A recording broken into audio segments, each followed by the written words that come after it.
Welcome everybody. We got the online Dragon Radar event for the East Coast and United States of America. Thank you guys for joining us there on this beautiful Tuesday. My name is Sammy Fish. I'm Jake Ryan, and today we've got a lot of high caliber players. Some of them you may have heard of, most notably Doza, Rogue Yoshi, and then a couple of heavy hitters from the bracket that we're going to see in the names of Super Hot Garbage, who's looking pretty, like sitting pretty in the winner's side, and names like Timo and also ASAP Ricky from the East Coast. Who are you excited to see in this bracket right now, Sammy? You know, throwing through the names real quick, I really like Monkey Madness. I think his team is pretty cool. Okay. And it's a little bit unconventional, so I'm looking forward to seeing that one, as well as Mill. Yeah. Mill. I'm pretty stoked to see Mill in just a second. So we're going to get you both of those games in a second. We're going to run through the top 8, see who's going to take this Dragon Radar event, and then obviously in the end, the winner of the event is going to be able to get flown out to one of the Saga events of his choice. Yeah, and that Saga event enables an individual to have a chance at a Dragon Ball. And what that Dragon Ball lets you do is it enters you into that final tournament where you get to face the likes of Sonic Fox. Kazunoko, he's got 2 balls now. He's got 2 Dragon Balls, and he wants to take more. So you're going to have to take out that man if you want to go. And others like Hook Gang, God, and potential faces like Super Noon, hopefully. That's our Saga. You know, you got to root for him. Of course. You know, we still got a couple more Saga events to go. There's a lot more Dragon Ball to be had in the next coming months. I'm looking forward to it, honestly, as we wind down into the finals. It is, you know, maybe not surprisingly because of how consistent these players are. Yeah. But it seems like everybody who's earning a Dragon Ball is deserving of it, or somebody we are expecting to win that tournament, right? Yeah, they're in that upper echelon of players. Exactly, You typically, your Kazunokos, your Goichis, your Dogoras. Dogora doesn't have one yet, so he's still a potential to get Dragon Balls. Your Mokes, everything like that. But in our first match, we have someone who's trying to face off against them in a potential victory versus King Deska versus It's a Good Day, but Super Hot Garbage and Rogue Yoshi are the real names, and the Dragon Rush opens it up strong. Rogue Yoshi. Yeah, one of the cool things about Super Hot Garbage's team is that actually this was one of the teams that was originally thought to be pretty strong because of the Nappa Kid Buu mix, right? Kid Buu assist helping Nappa out on his mix-ups, and then comparison with Cybermen was going to be really good.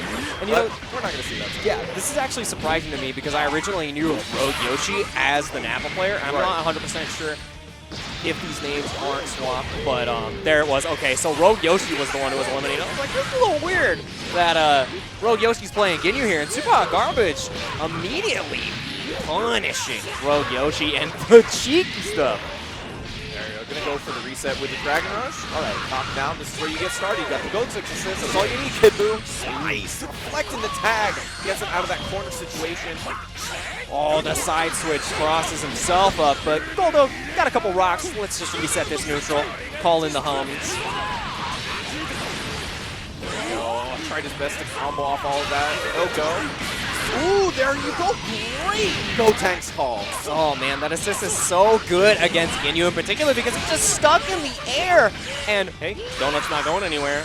You aren't either. Counter vanish. He's going to try to keep him in the corner using that Gotenks assist.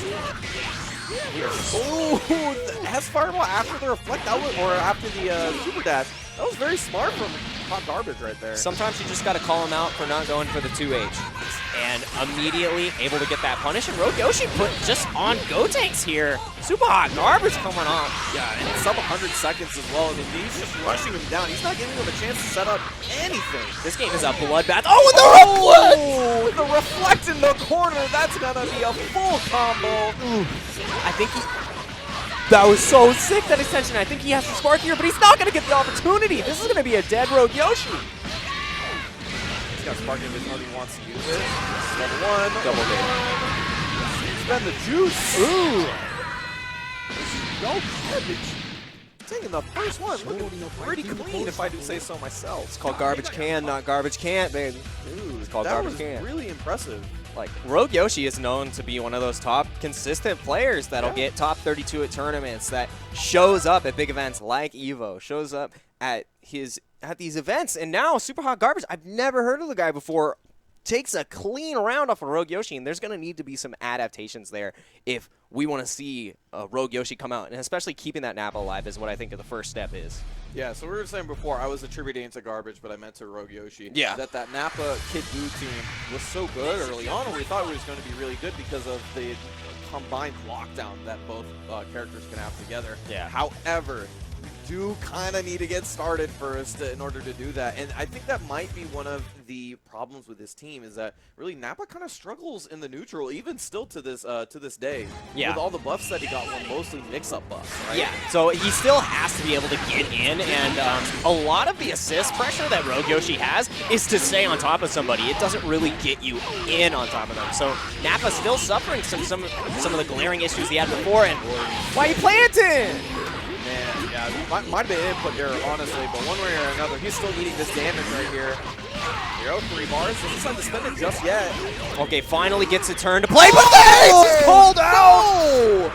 Bro, not your turn, sir! It is not your turn! You cannot stagger on this man. Super Hot Garbage already playing like a wild animal. Of course he's going to level 3. Why are you staggering? Man, that is a terrible feeling, honestly.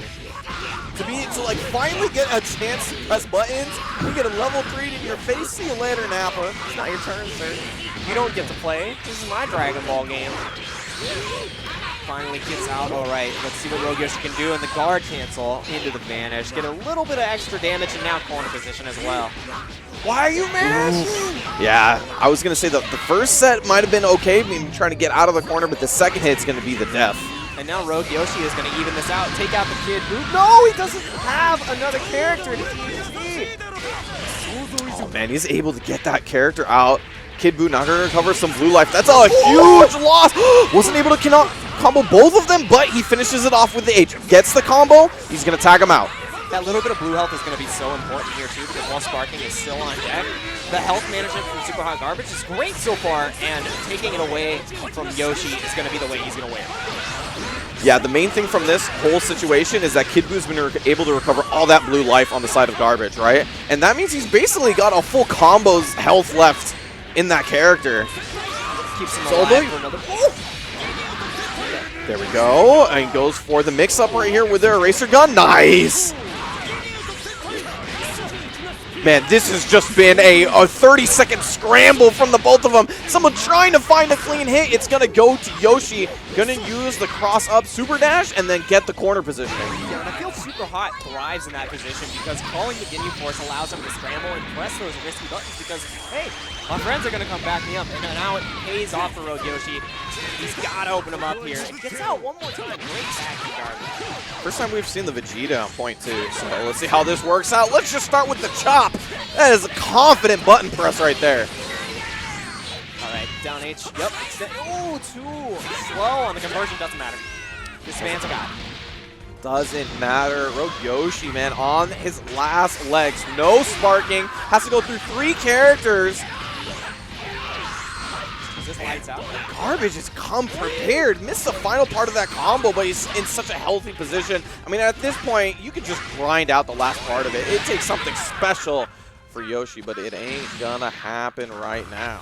Super Hot Garbage taking a clean 2-0 over Rogue Yoshi. The first time he got to press buttons, he woke up level 3. Don't stagger him. That is one of the most heartbreaking things I think I've seen in Dragon Ball, and it's just because you get one of those games where you just don't get to press a button, right? It happens to the best of us. We've all been playing, and you know, you go, well, you know, that's a round. I don't get to play. Let me get the next one. And as soon as you get the chance to start playing, you eat a level 3 in your face. And it killed him immediately, too, because the scaling was insane. He was already at a low enough health where it seemed like a pretty good option, and Rogue Yoshi had all the assists on deck. There was no reason that he should have gone for a stagger there, but he was being greedy. The greed punished him in the end, and now paying off for Super Hot Garbage, clean 2-0.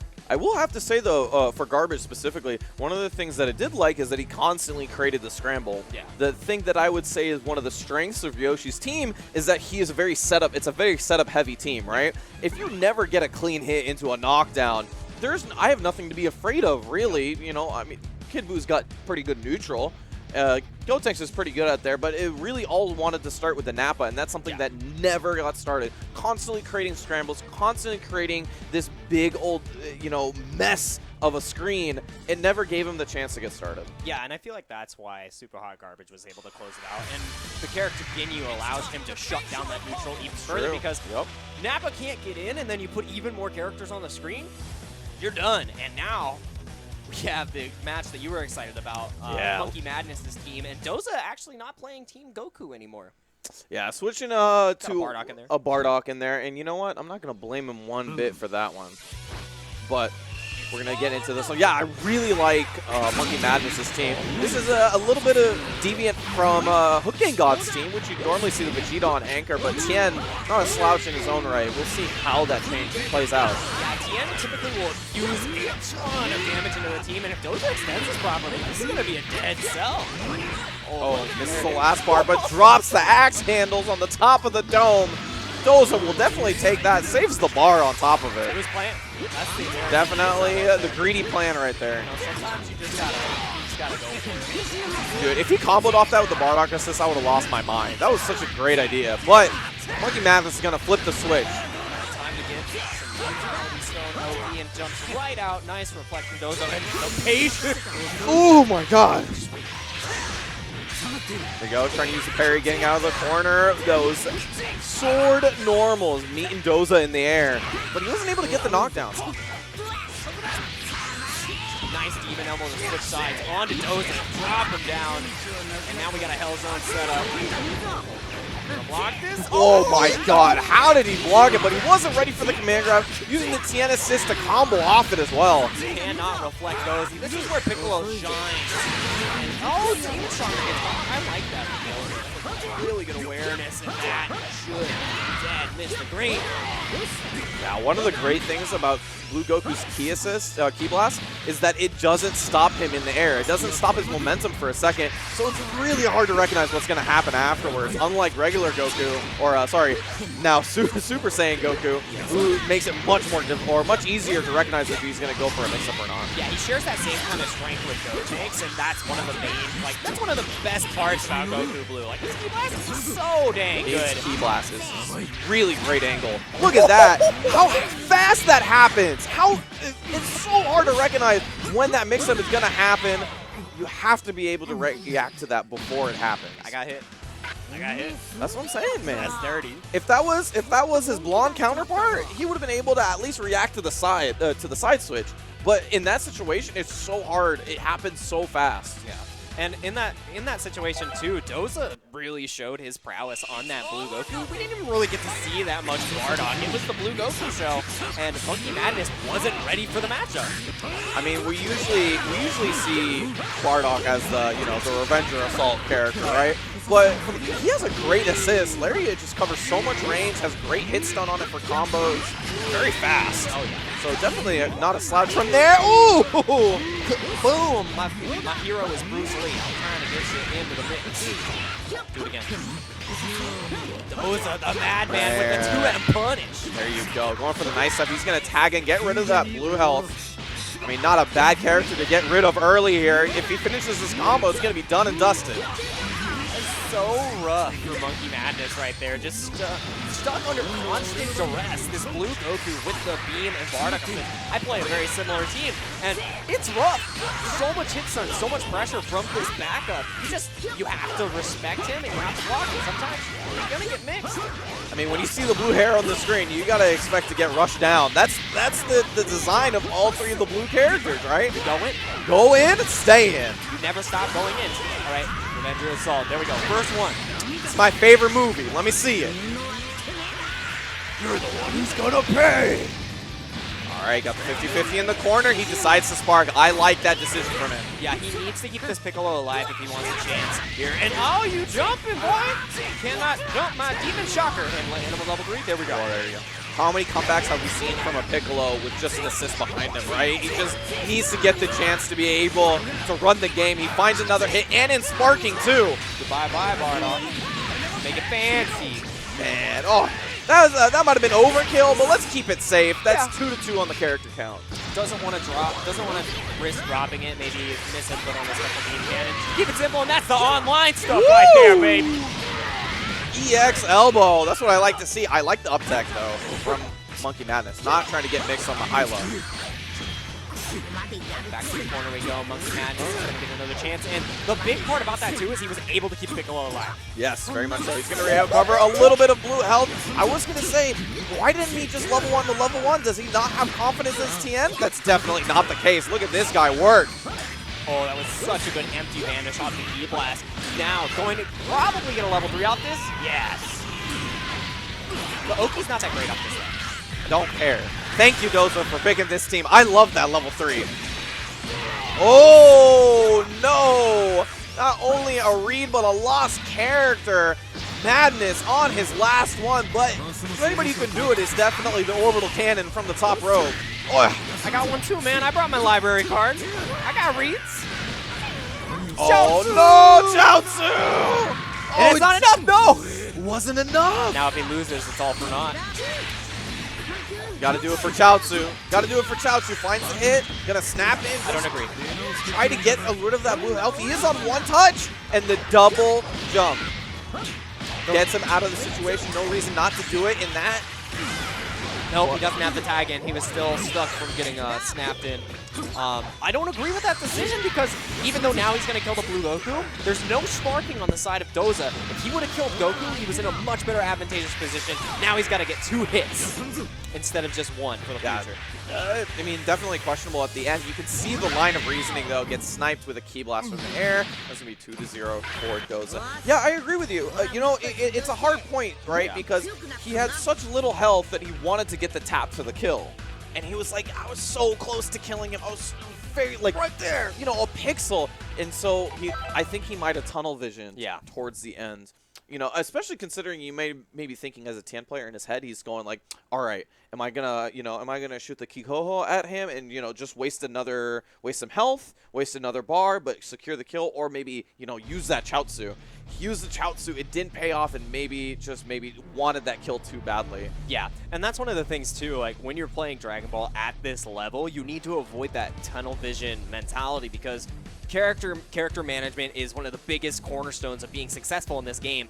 And if you make a mistake like that where the blue health swap is negligible and you trade out pressure for a potential tap, which got him opened up by the axe handles, you then lose. Yeah. One of the things I will also say, though, is that even if he recovered all that blue health back, I believe he still would have been able one or two touch. Yeah, like one good touch into a full combo, right? It would have still been a great situation for him. Nonetheless, it was a pretty good match. I liked both teams. Doza going to be moving on versus Garbage. But next up for you, we got the legendary Pred versus Mill. Had to get a good smirk out of Sammy Fish, and we got double Gohan, baby. Yeah, it's Daddy's time. This is we went from a lot of really fun, interesting teams to a lot of really pick a top tier teams, if I do say so myself. These are probably the 2 best teams to put behind Adult Gohan right now. I love the long leg lad. All his normals, they're just so long. I mean, I'm not complaining. I love this character. Triple L, baby. Let me see it. Hard knockdown. Wake up DP. You won't do it, Pred. Oh, yeah, he will do it. The reflect. He won't do it indeed. He's going to be able to get the hit on Gotex. Is he going to tag? Oh, yeah. Give me that L. This is where it matters because that is going to be a 1-touch now, and you got to respect my jump in. What are you doing? Yeah, and different in that situation. If he recovered all of his blue health, it might have been a 2-touch situation instead of 1. Gets rid of the character. Definitely a big bet on the tag. But it paid out. Yeah, he didn't respect him in the air after that. Oh, no conversion off the 16. A little bit awkward there on the way forward. It looked like he jumped with momentum on. Yeah, maybe a super jump. Could have been. Gets the snap in. Want to get rid of the gold Gohan. Oh, that's so dirty. That's rough. Gotenks with Android 16. The hit stun on that, crazy good. And you just, it's high-low, 50-50. Better guess. 16 assists, baby. All right, into the level 3. That's going to be pretty close, if not it. But either way, he's going to be in a good situation. Very good situation right here. Just goes with the close. Man, you didn't even see the explosion didn't fully disappear before he went for his mix-up. Yeah, the timing on that, too, is crazy because if you time it properly, you get a full combo off of that overhead. It's so dumb. That's mega That's wild. not fair. That's some dirt. He's a cheater. Definitely don't need to talk about fairness in this game. Oh no, he mixed himself. I was gonna say I'm so happy that people are getting more or having better mix-ups with the ghost setups, but didn't work out in that situation. Fred eating a lot of damage on the 16 for it. I love this cell roller coaster, and now you got to deal with the solar system power, baby. It's just because it's called the Solar Command Man because it's powerful enough to destroy the solar system. He does not channel the power of the sun, even though he is the mitochondria master. I appreciate the lore right there. Because definitely I was like, why is he taking power from the sun? I don't remember that. No. It's called Solar Command Man because he's just gonna blow everything up. Because he's just so perfect. All right, spike him into the floor. That's it for Mill's cell. Legendary Pred pulling it back after losing his adult Gohan first. Very impressive duo here from his Gotex 16. Yeah, I would say that Mill right there was the best volleyball in the world. He's a very well-rounded player. I would agree. Oh, okay. I like this mix-up right here and extending the time to get him closer to the corner and utilize the 16. Great stuff, but you can't throw beams like that. Yeah, and able to land and even get a punish on top of it. So he's going to go for that level 3, spending that 3 bars, get the knockdown. No corner position, so the Oki's going to be a little bit awkward here. Yeah, maybe overextended almost. Yeah. Probably should have tried to bait something out there. Okay, Vanish happy. All right, Mill. I see you. Finds the hit, gonna go into sparking. I like that quite a bit. That's a safe sparking. Might be able to kill if he gets enough bar, but it didn't happen right there. No, gets the hit, but he is still in sparking. 21 seconds, and that means he's gonna recover a bit of that health. I love the way that combo looks, how he just whiffs the command grab. He's like, I'm still here. We're still playing. Oh no, you gotta recognize from those reflects that he's ready to 2H. He knows what you're trying to do. And the sparking is right there about to be ticking. And now, Mill, one touch for each of these characters. So it could go either way, and the 2H is exactly how he's going to want to start that. Now Mill's in the lead. Yeah, I was going to say, he's not in a bad position anymore. Now in a lead, almost close to 3 bars. So it's going to be even scary to throw out beams from full screen. No, you can't. In this situation, one problem. There you go, finds the landing, and that is going to be it. Dang, Mill. A comeback within a comeback. Legendary Pred, after losing his first character's adult Gohan, was able to take Mill to all the way to his anchor, but holding strong. This is why we put Vegeta as the last character. Such a solid, fundamental character, very good in neutral. He's able to make those comebacks for your team. Yeah, and he has all these tools at his disposal, and not once did we see him wake up with a DP2. He hasn't even shown that tool. He's confident with his blocking. He's confident in those situations. And the fact that he still has that in his pocket, it should be incredibly scary for Legendary Predator. Yeah, we haven't seen it just yet. I mean, you know, this is one of the things I really like about this, the Adult Gohan Cell Vegeta team, is that it is a double DP team, right? You know, it is a very high pace. It's hard to keep your turn versus them. On top of which, you have assists all around. DP assist covers very well. Oh, it's so dirty. I mean, I am glad that we are finally seeing the value of the DP assist from Adult Gohan, because it is tremendous in my opinion. One of the fastest assists in the game, on top of which just has a great hitbox on it. Oh, no punish on the 2H. You got to just hit it with an auto combo sometimes, and great tech from Fred. There you go. I like that. Mill just playing safe there. He actually, I saw that quite a few times from him in the previous set. He'd rather play safe and just look for something a little bit more appropriate than to try to force something. But Fred forces something with the assist. Calling the homies. Let's see what he's going to do here. Can't vanish that. It's real. Cannot vanish that indeed. Mill's taking a lot of damage on the Adult Gohan, so he's going to tag in the Vegeta. And like you were saying before, so content to down back. you know, sometimes you just gotta block, and right there, Fred didn't have anything else left in the tank, and now you're back in the corner. Boom, the classical 6M into assist. And you're seeing that DP assist from Adult Gohan in work. Been able to put people in extra block stun in the air makes it so hard to read what Gotenks is going to do next. Yeah, this little character, especially in those situations where you are stuck blocking, you don't get to decide, it's rough. And now that Dragon Rush, he might be able. No, he's not going to. It's going to be pretty close with the amount of meter that he has. So he's just going to go for the ghost right here. Are you just goes for the spark? Are you scared, sir? Today you're going to learn. Don't get afraid. 120 frames of sparking is going to save him just for a second longer. Another set of ghosts. Can't spark these ones. Oh my god, that's so rough. Ooh, the run all the way up. Fakes the Dragon Rush and then gets him to press a button. Scream on him. Ah! That's so dirty. He just like was dashing him. Do something. Do something. And then Mill flinched. You know, and that vanish into the screen really tells me that he's pretty content with his Gotenks on point. He could have, you know, gone into 16 or something, but decides to keep the Gotenks right there. Same thing, a bar for a bar.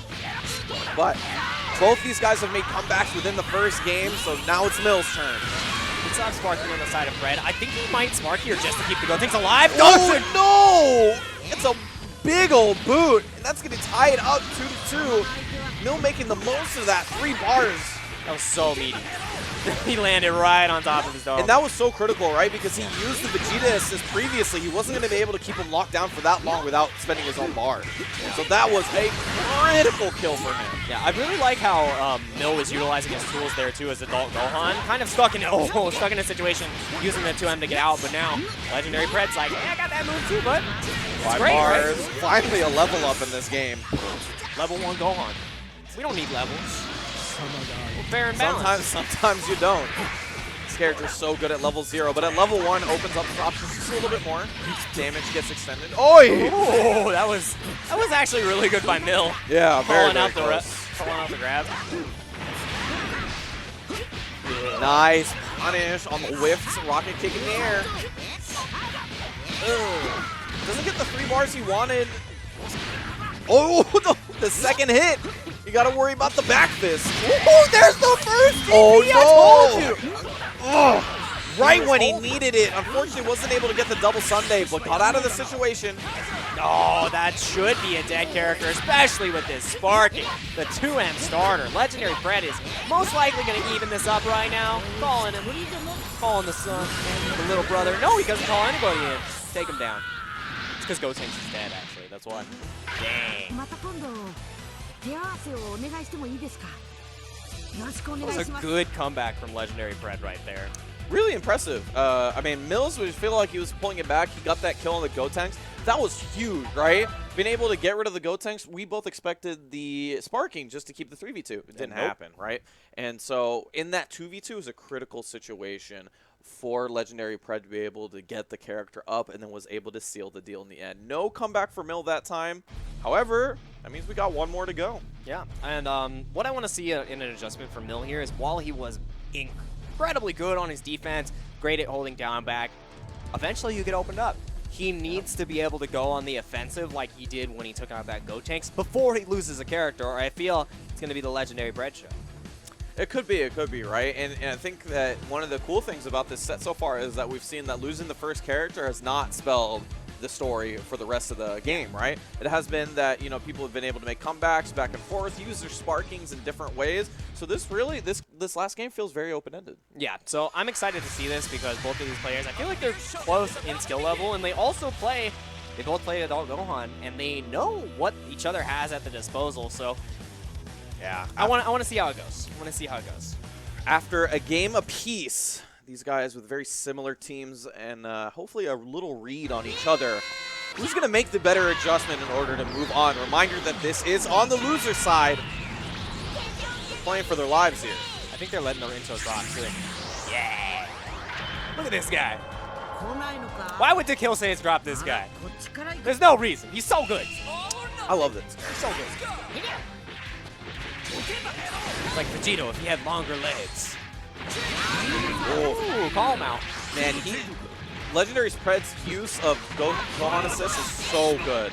Just meeting him with the air and using that Gohan assist keeps him locked down for a little bit longer. Gotta see what this Ghost Oki and that 2M from rotation allows him to do so much damage, and I feel like Mill is panicking right now, especially with that vanish.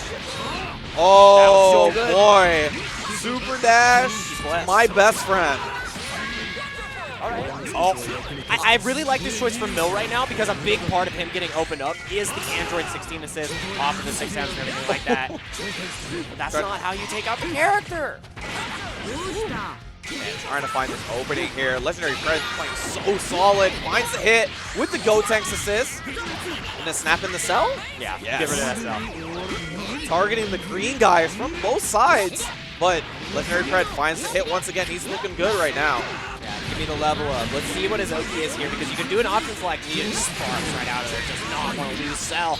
And once again, getting snuffed as soon as he sparks. Man, this has been a bit scrambly from both sides, but in this third game, Legendary Fred's been able to find the hit every single time. This is not going to spell well for the cell. Level 2 on the Gohan as well, only getting stronger as this match progresses. And now, Legendary Fred without a scratch, pretty much without a scratch on him against Mill with no sparking, down a character. I like that Mill went to go target the 16. Mainly, we have seen that the Gotenks and the adult Gohan have been the point characters. That was supposed to be 2H. Yeah, it was supposed to be. But, I mean, all things considered, this isn't too bad for Mill. I mean, he lost the sparking, but if he's able to convert after this hit, he's going to look really good. There we go, level 3? Level 1. I like that. Yeah, not a bad decision. He's not going to kill either way. Oh, baby! Big boy, you gotta watch your dome. Let's go for the leg loops. Oh, God. A little nervous, maybe. I don't mind. Oh, hey, there you go. There you go. He's now finding consistent hits. Although everybody's being tagged out, they're being cycled. So a lot of health being recovered on Fred's team. Yeah, he needs to make sure he takes down this Gotenks here, or else it's gonna be. Oh, there's Spark. Yeah, that's a really respectful spark from Fred. He recognizes Mill's momentum right now. This man is full. There you go. Gonna go for the mix-up after this. Oh, no, wasn't able to get the full combo, but he bites into the 5H. No super dash afterwards, but Mill, he is still consistently finding hits, and the best part about this is that he's not losing too much health himself. It's been a hot second since he's been hit. As soon as the Gohan has come in, I don't think he's been touched. Dude, I think Mill has done maybe 2 characters worth of damage, but the cycling has been able to save one character after another. Fred eating this level 3. There's no spark. No spark. What's gonna happen afterwards? The bait. See you later. Dashes all the way over him and then uses a super dash to find him. But man, the conversions have been such a problem. Finally, Fred finds a hit. This could be a no.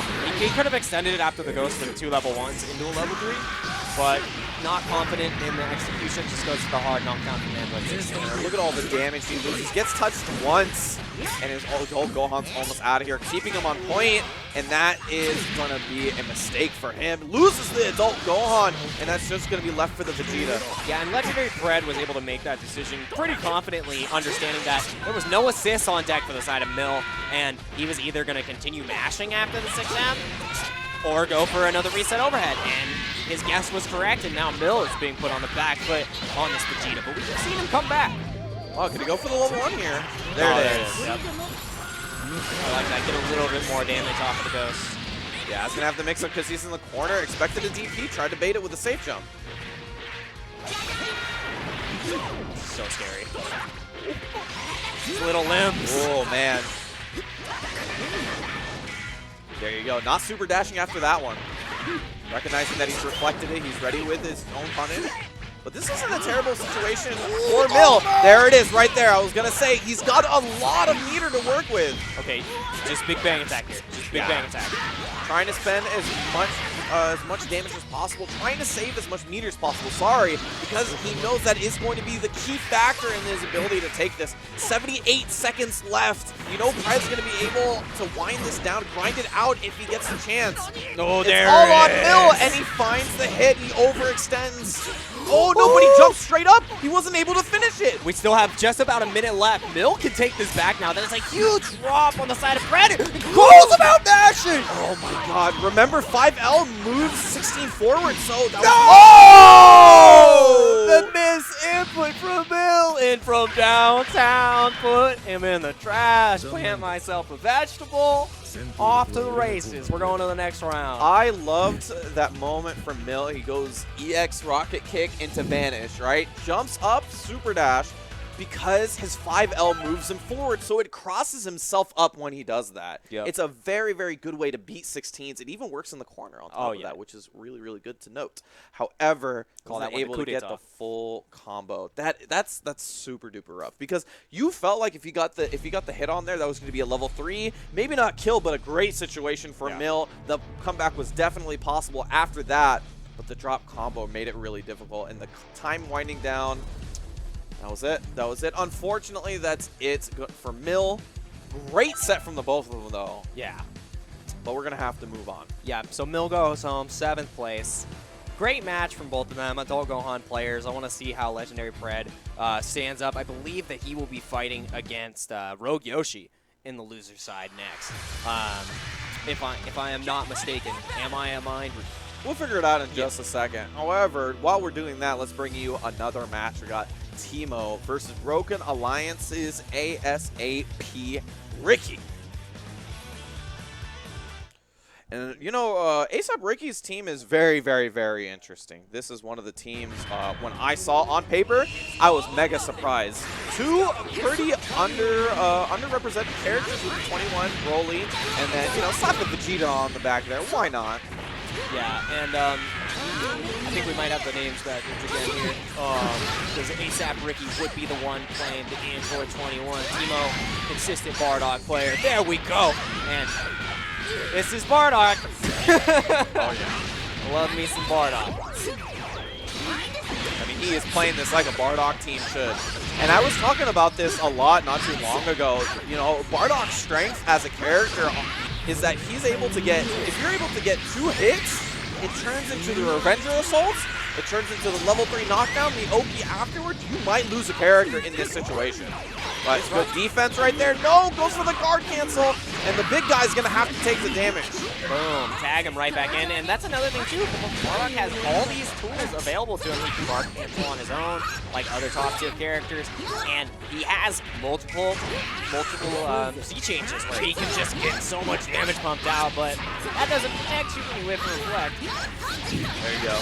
Good situation for Ricky to be in, right? Got the hit with the 21. He was in the corner where he wants to be, where he can get a lot of damage. And while Bardock is capable of achieving those 2 touches as well, that's one of the marquee factors of Android 21. Oh no, that's not 2M. Oh man, I was kind of happy. I was like, are we gonna get to see more Impact Palm? I was pretty stoked, but no, not today. ASAP Ricky are gonna be left with the big guy. But Broly in a class of his own, large character in the game, and the staggers. So scary. Chuck him onto the floor. Oh! We wake up like that for sure. Use the Bardock assist so we can get the command grab afterwards. Grab it again. Nah, just force the sparking. I like that. He doesn't want to eat another mix-up. Understands that once Teemo gets even more momentum, it's not going to be a good time. That was bold. That was, yeah, Cloud 9 levels of read right there. That was ambitious.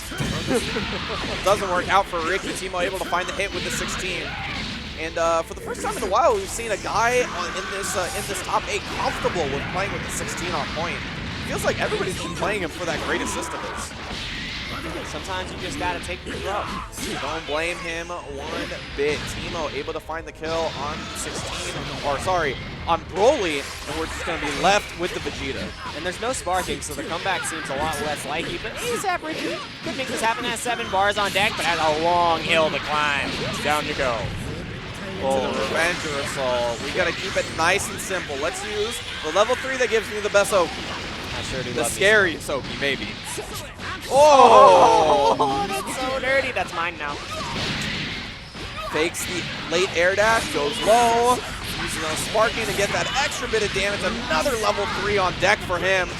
Gonna spend it on some ones though, and that's gonna be it. Teemo taking the first one, 140 seconds, but man, was that handed. Android 16 and Bardock is just so good. Match made in heaven. And So you know, good. we didn't even get to see the Zamasu, but we saw the assist, right? And the assist itself, phenomenal. Huge hitbox. Covers the whole screen. Man, it's a tremendous assist. And that's why we've seen a lot of people actually start picking up the Zamasu. A fantastic assist. Definitely unique in terms of how his mix-ups work as well. So when you put him on point, you definitely have to think a little bit differently when you play against him.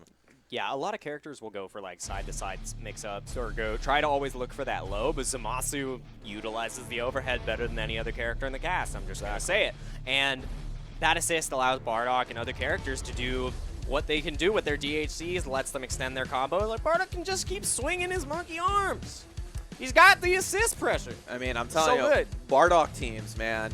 The first hit gets you the corner. The second hit gets you the level 3. The third hit gets you the kill. That's how it works, man.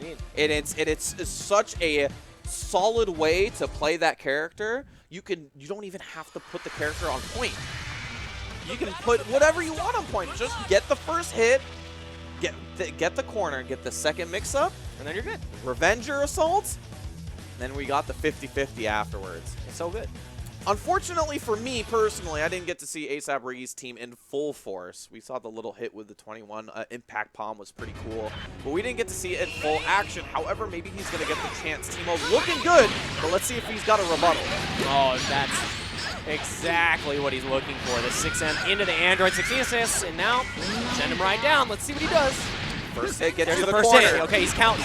Oh, man, and the response. Second hit gets you out. Second hit gets you out of the corner. Going to use that Broly assist. Oh, Very similar, actually, to Zamasu assist. Yeah. Big projectile, covers the screen, fantastic for lockdowns. Great assist to pair with the 21. And it gives you such DHC potential that you really wouldn't imagine it does, because it scoops you up and keeps you there for a minute. Gotta block eyes. Revenger assault is inbound. Second hit gets you. No! Alright. Wow, actually doing it with the 16. I like that because now he gets a little bit of extra damage. While it is negligible, probably feels a little more confident in his Android 16 Oki and does not confirm.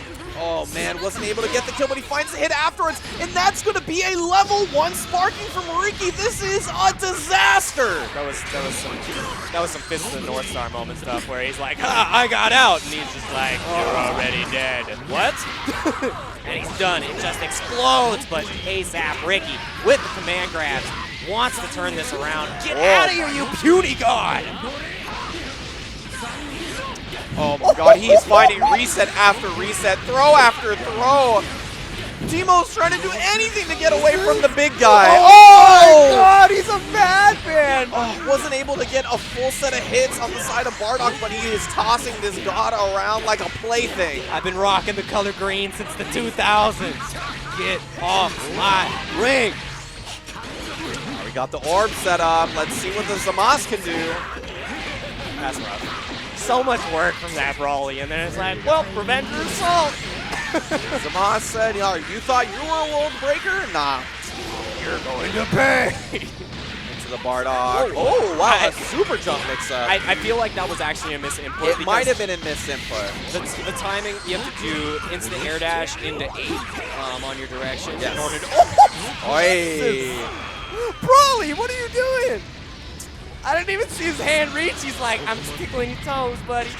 Down. That was wrong. Smashes up the arena. Man, the Broly has done more work than I thought he would. Maybe a little bit of match familiarity from Teemo, but everybody gets hit with 2H the same way. You're in the air, big shoulders inbound. Doesn't even have to spend the meter there, too, so still has 3 bars on deck. And now all we have is a Vegeta left. But if he's able to take down the Android 16, Zamasu is only 1 touch in that TP. What do you think? This man is crazy. Oi, finds a hit here. Is he thinking maybe about the snap since he's not going to kill the 16? Oi, that is a super dash. sometimes you get blessed. Oh, that was simple. Just switch him up. He's not ready to block. He was probably looking for a DP, and that's how it goes sometimes. Now you got to deal with this mix-up, and if Teemo's able to get the hit, this should be lights out for ASAP Ricky. Yeah, very close to that second bar, so this is scary. Oh! Turns it wrong. There it is. Oh my god. You see how late those hands hit? It made you think about it a second longer. Just I want you to hold that. I want you to hold that. You may not be Son Goku. Good enough. That felt like the last active frame. It was just so late. But, I mean, it seemed like Teemo knew exactly what he was doing, right? He pressed the button anyway because he was like, all right, this is just going to hit. Boom. See you later. Put him down. And Teemo taking it 2-0 over ASAP Ricky. The first match was kind of a smash, but ASAP Ricky came back incredibly strong with the Brawly. Sadly, going to go home in 7th place. Mr. Big Green himself, Energy Blaster, not able to make it happen. So now we get to see Teemo move on with the shell we all know and love, Bardock Android 16. It's a pretty good show. I love it. So good. Show. But, you know, good to see Teemo moving on. Obviously very strong. I like his team quite a bit. Unfortunately, not going to be able to see a little bit more of Ricky. You know, I really like 21 as a character. I think she's mega fun to watch. Oh, yeah. So, unfortunate for me. I really hope that we got to see a little bit more of the Broly mix. Yeah. But it felt like every hit that he got wasn't able to be converted into something concrete per se. The thing that makes Brawly scary, right? Which is just the throw, air dash, mix. Throw, air dash, mix. And we didn't get to see it that time, unfortunately. He just got the throws. Yeah. He just kept throwing them. So we're staying on the loser side. We are going to go to losers quarterfinals. We are going to go to Legendary Pred versus Rogue Yoshi. Oh, sorry, versus Monkey Madness. Sorry, this is the first one. Rogue Yoshi will be after that. But we've got the green guys coming back on the play. This is going to be a losers quarters match. And we have another dog on, and this is the DP. This man is so brave. And it's so hard to block with these tall characters against Doggone.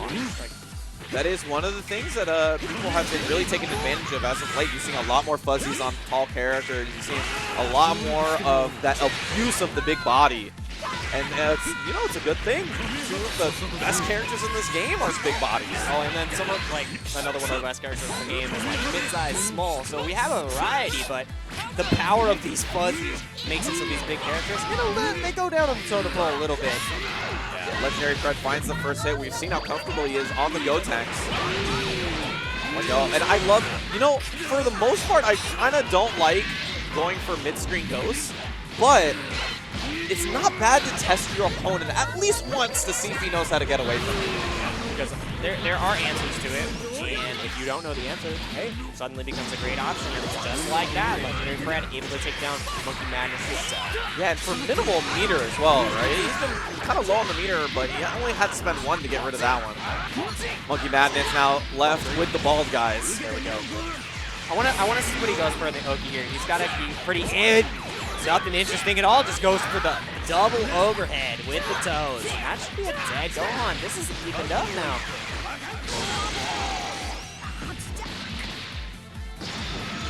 Honestly, I got mixed there because I thought he was going to go for something crazy. Like, you have to respect the Gohan DP, and he just Monkey Madness.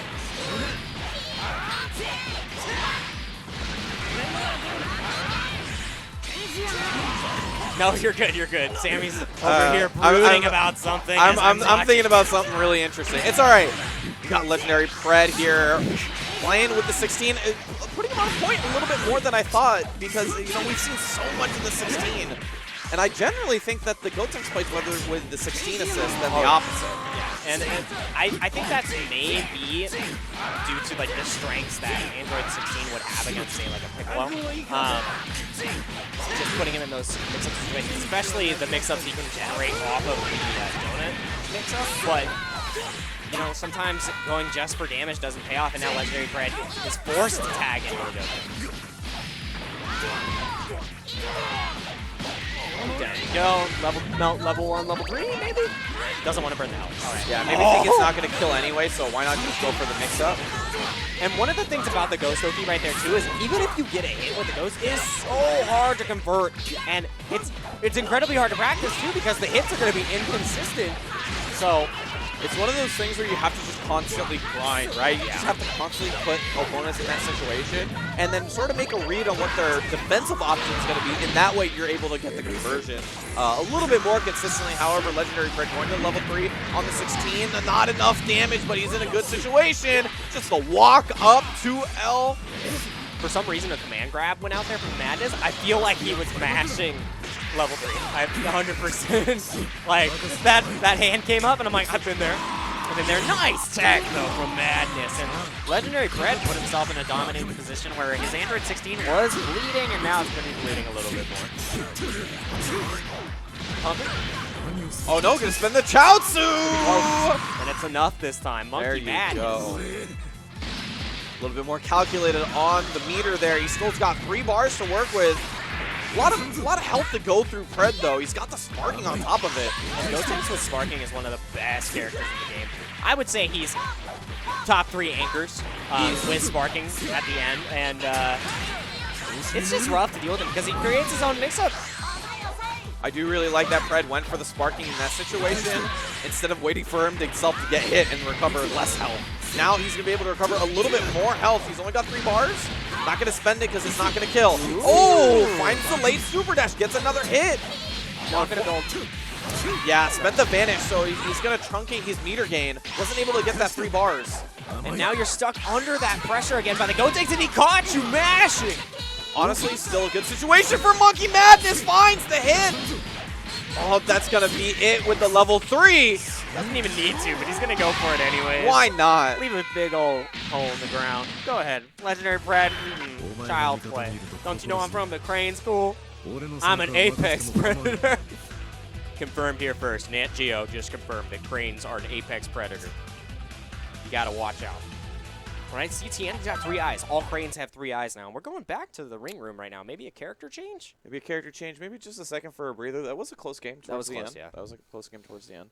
You know, really good stuff. You know, we're talking about how much damage that a character like Tien puts into your team, right? Yeah. Having that orbital cannon from downtown. Just being able to put in just a little bit extra that other characters cannot.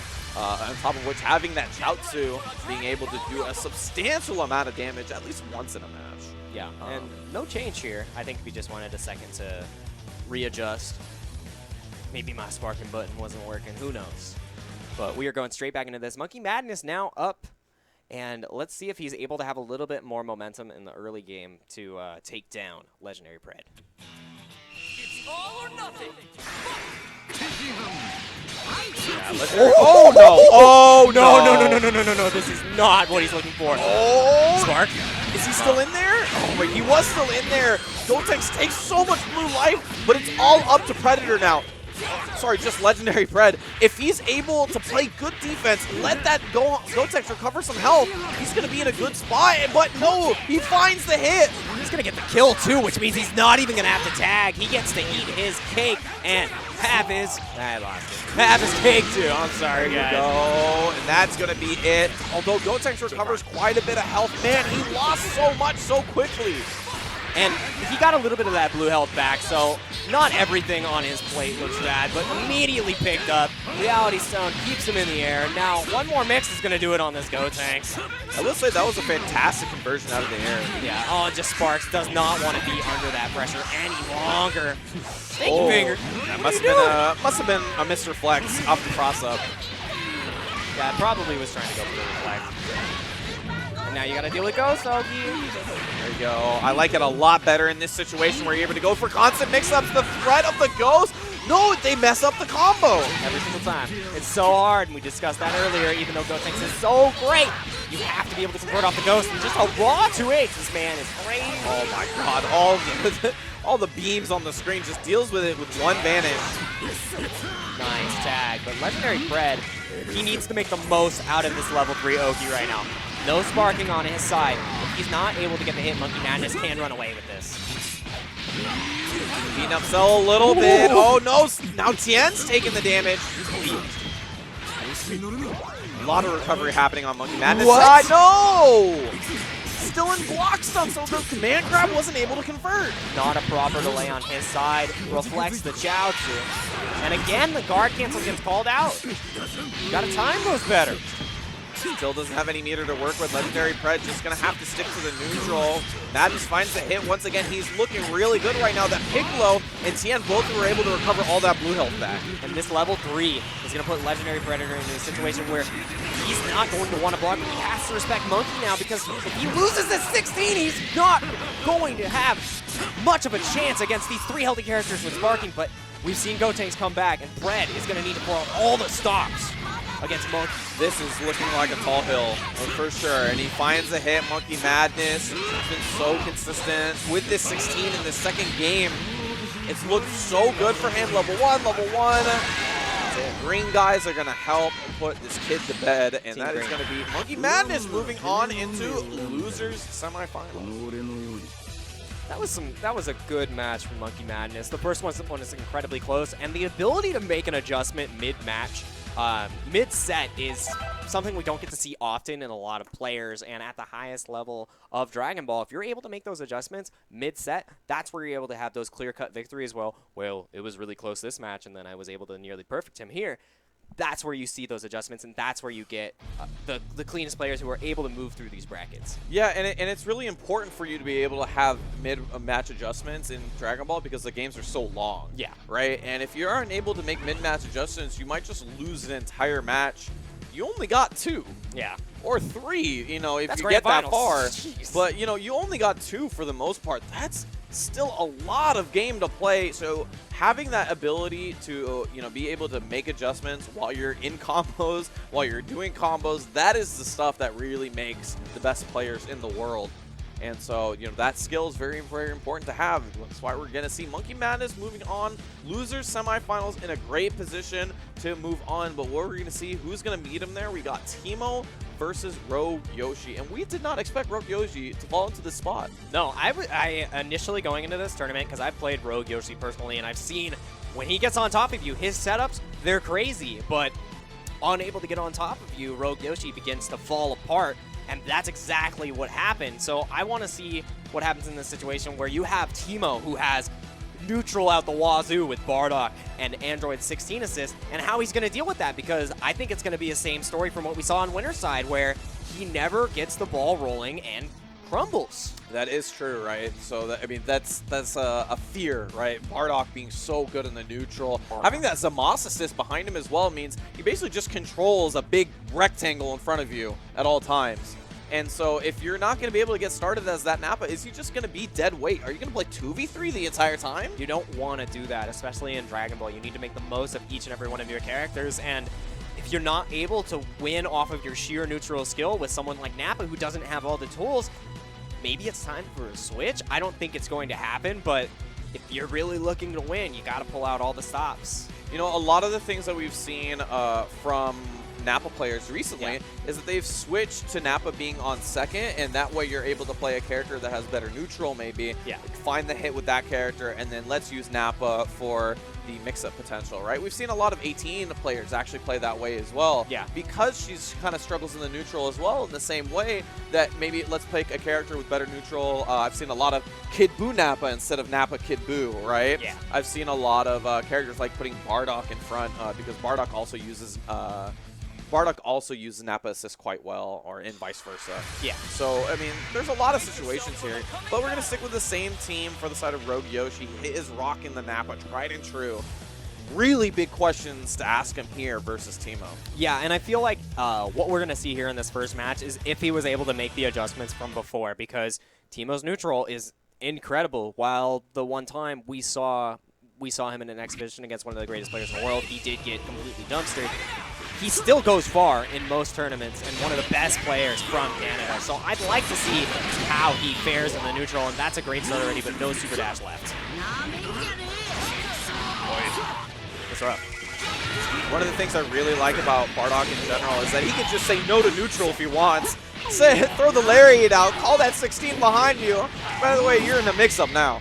Not able to build that third bar, but right now already forces the spark out of Yoshi, and finally he's going to be able to get a start, and the Axis!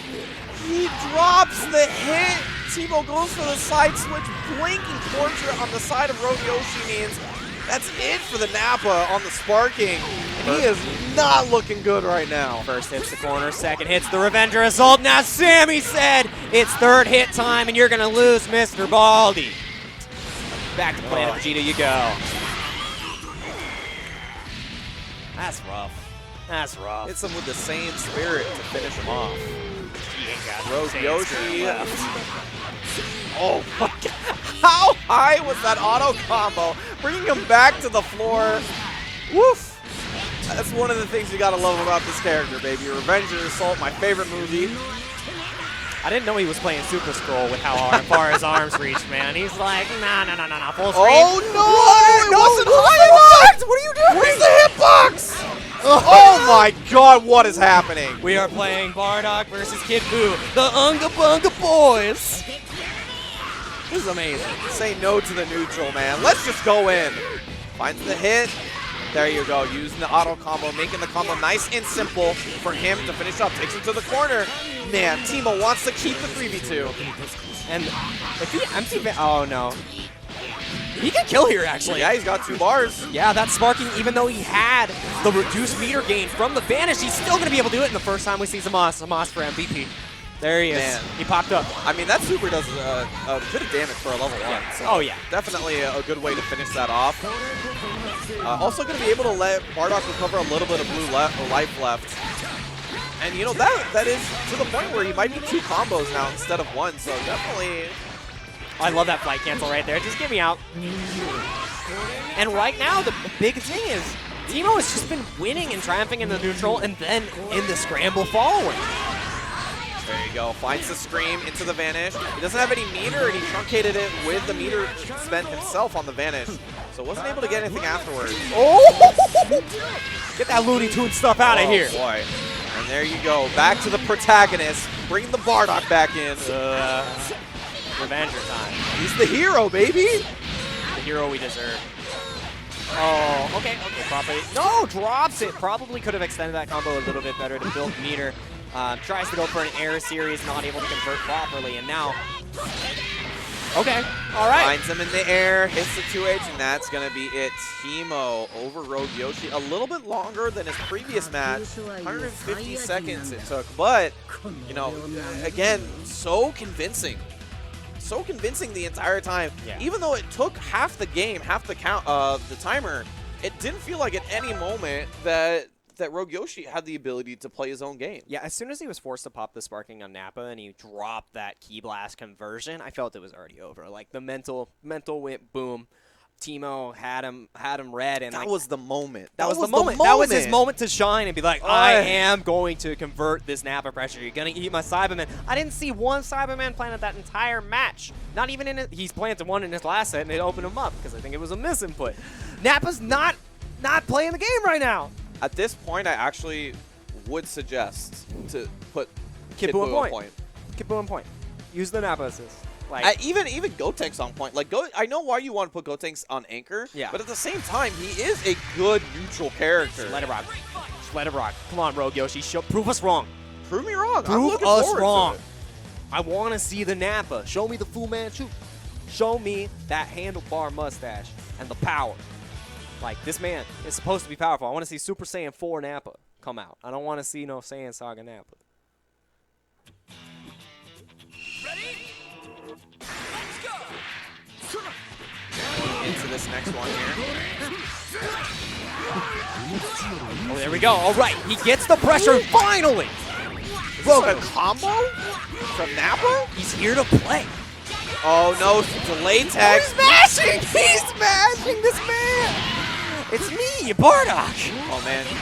Wow, Timo just continued to do the combo like he was getting a hit. Like, he dropped the auto combo, and then he was like, oh, I'm still doing the combo, right? I love Bardock, and it worked out as a setup. Gets the Revenger Assault. Oh, my God, the Unga Bunga boy. My man likes to just put hitboxes on the screen.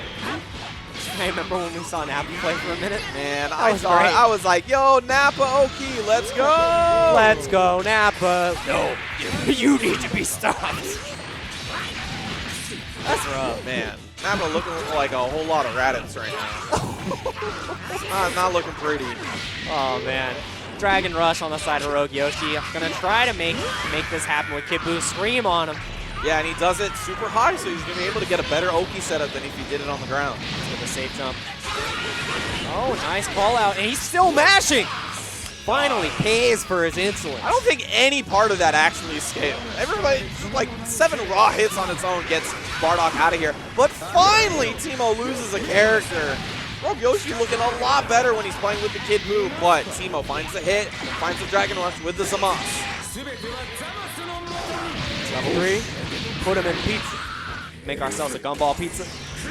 This is going to do so much damage. Oh yeah, so little scaling on this right now. Oh my god. Yeah, I agree with that.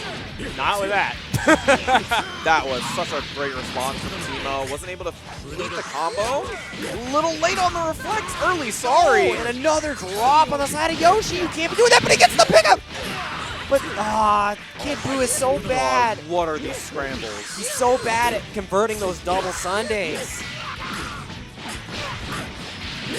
Great point character, but his hitboxes don't really lend to it. The sparking is gone on the side of Teemo here. Nice. Still see him. I love that he was just, very, very nice. I love the range he was standing at where only Kid Buu has that ability to control.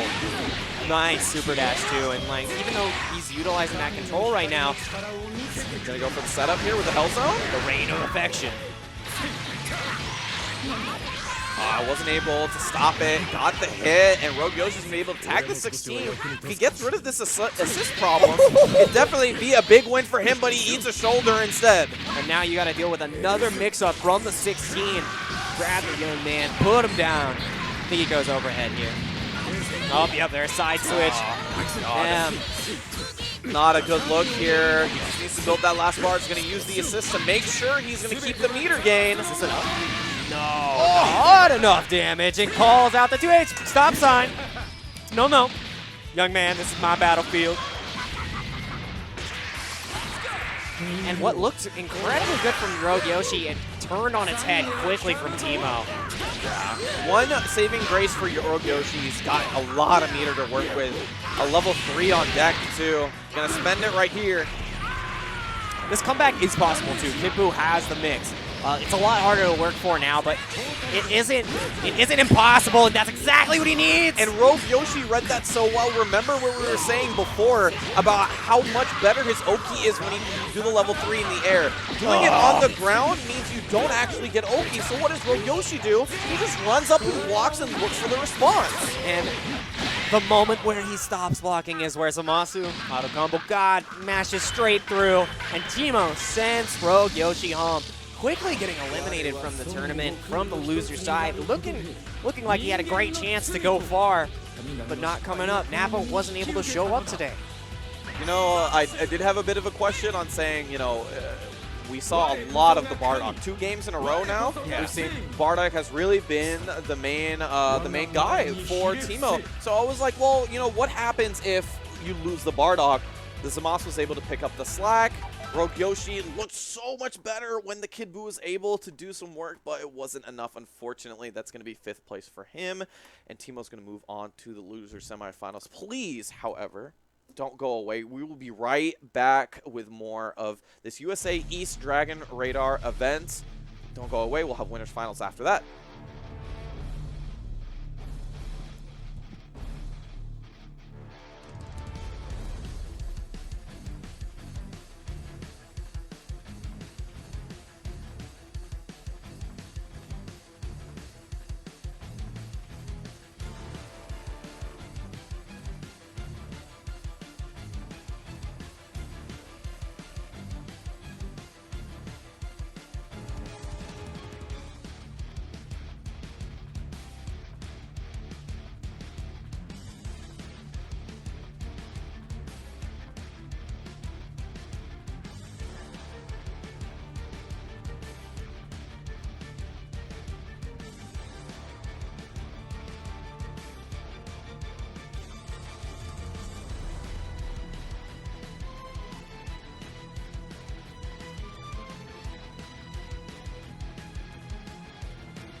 How's it going? It's going great. Having a great time. Left me hanging over here. I told you. All right, whatever.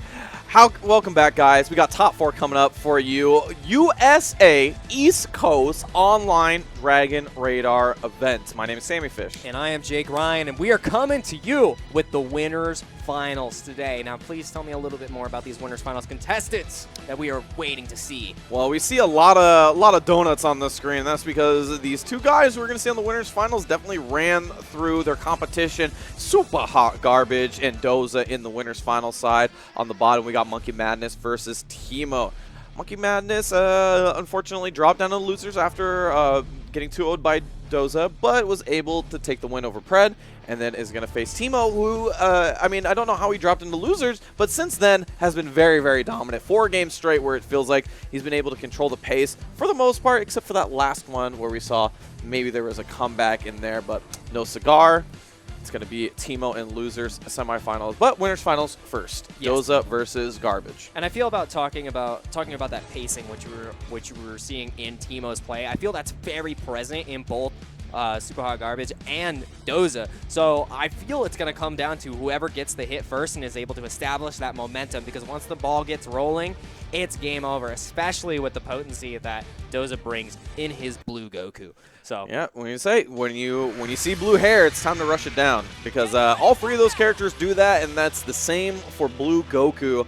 Also got the Bardock and the Goku assist. I mean, we were talking about it before the break here. Bardock is such a good character second, because once you find the hit, you're able to tag into Revenger assaults, get that level 3 knockdown, go for the mix, the Super Saiyan Goku behind there for a fantastic beam assist as well. So I mean, all things considered, this team that Doza has created now that he's removed one of the Gokus is really scary. And he's able to infuse even more damage into this team with the pump that blue Goku provides, and that Forbidden Starter. Already 50%, he didn't even pop any supers. It's 1 hit. Yeah, Sammy's count. I count every time. You got a Bardock on your team, I'm counting the hits, but Doza has to snap. You're going to throw the Vegeta in there, and I like the targeting on the assist. I really like that too, because it's integral into creating the neutral situation for Super Hot Garbage. You get rid of the Vegeta and you remove a ton of the neutral presence and assist, but now Doza gets picked up off of that damage. Yeah, remember we were talking about before about how Nappa wasn't able to really facilitate neutral for himself. I feel like this team for Garbage is what does it. That 2H, he's just reading his heart tag. You cannot do that to me, Doza. And now I am in another vanish. Doza.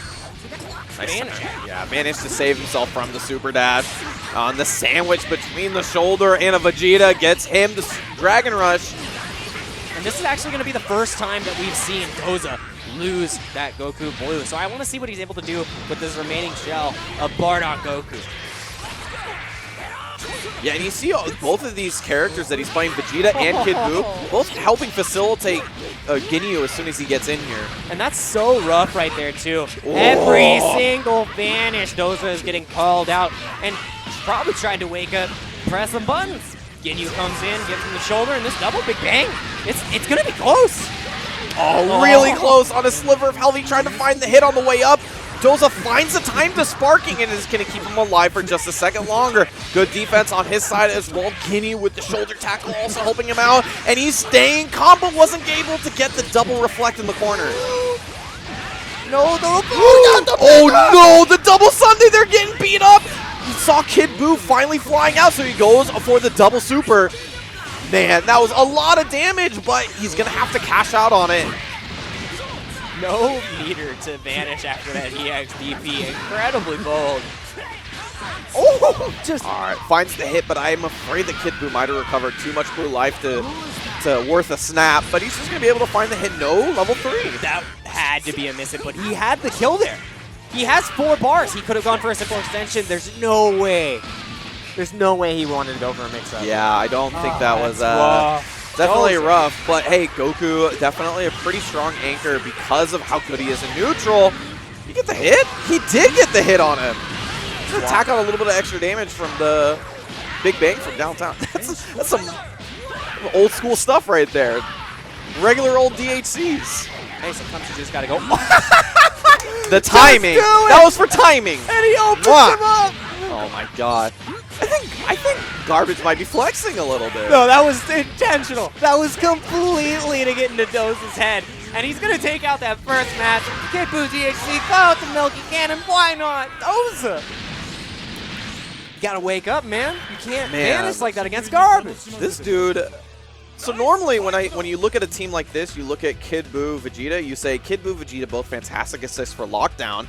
You use it with the Ginyu in order for you to have better Ginyu mix-ups. We didn't see that from this. We actually saw the opposite. We saw Ginyu facilitate Kid Buu and Vegeta mix-ups. That was some big brain stuff from Garbage. I'm just going to say, like, his mix-ups are incredibly clean, even if something didn't work the first time. He went for the side switch Dragon Rush twice in a row, and it's like, come on, Doza, tech it. Just tech it, man. Dude. Got it once, didn't get it twice, and, like, Doza's tripping right now. He's actually using the delay with the Ginyu assist really well because it takes half a second longer than Bardock's assist in order to come out. Yeah. So what does he do is he calls it on the left side and then drops to the right side, creating that sandwich and making it just a little bit harder to deal with his team. It's very interesting stuff right here. On top of which is seeing that I don't think we got to see any of the Ginyu force at all in that at all. It was just shoulder tackles. It was just shoulder tackles. So let's see how Doza is able to adjust in this situation. And as I said, the one who's able to build momentum is going to be the one to win. And Doza dropped the ball, and Super Garbage did not give him another opportunity to come back. Let's see if he's able to. Oh no, finds the first hit. He's looking for the second one. That's it right there, but it is the wrong team. He's going to get the level 3, however, nonetheless. No, he's actually going to go for the mix-up here, and he's looking nice. Man, he just mixed them up one time after another. Level 1? No. He's just going to need just a little bit more. There it is. There it is. Meaty after... Oh, you've got to spin the bar. The Meaty after the reflect catches him low, not reflecting enough to dissuade the pressure. And Doza immediately loses the Blue Goku one more time. Green bars on the side of Hot Garbage. He is looking real good right now. Oh, missed the Vanish confirm. Unfortunate. I don't need to play neutral. I got Bardock. Oh my god! Oh my. That was so nuts! Alright. You need to calm down there, Garbage. I know you're hot, but you need to cool it off a little bit. He's looking too nuts. He crossed him up with 2H, by the way, in the air. He crossed him up. Great tech from Doza, but Hot Garbage. I actually really like that setup. But it didn't work out. That was great from Doza, able to get the tech, and now Ginyu's getting beat up. I'm still losing my mind over those 2Hs. Dude, that was crazy. That's mine now. That's amazing. Catch somebody mash and just do it, and we got a Revenger Assault. Doza needs to make this count. I need 2Hs in the air. Come on, man. He's got that level 3 loaded, man. One more hit. Oh, there it is. You asked for it. You asked for it. He's not even going to have to spend the 3. Riot Javelin gets the job done. Sparking still on the side of Super Hot Garbage, but we got a match. Yeah, even though Sparking is on the side of Super Hot Garbage, Doza has the level 3 on deck, so this is definitely a great situation for him to even it up. Gonna see it? Yes, sir. All right, what is gonna be the mix here? I think he's gonna go. He's got to respect the DP, so he has to go for something needy. Probably a safe jump. Oh, he waited. He wanted him to DP, but Super Hot Garbage ain't about that life. Come on, I'll block. That's fine. Good reflect from Doza. Gonna tag in the Goku in here. I don't know how long he wants him in here, but he's definitely gonna be able to get some damage.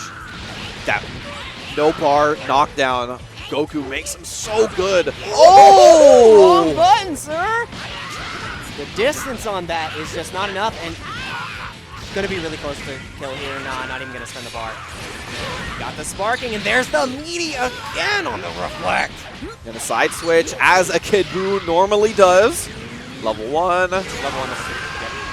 Oh my god. In the knockdown. No, he's gonna go for the mix-up!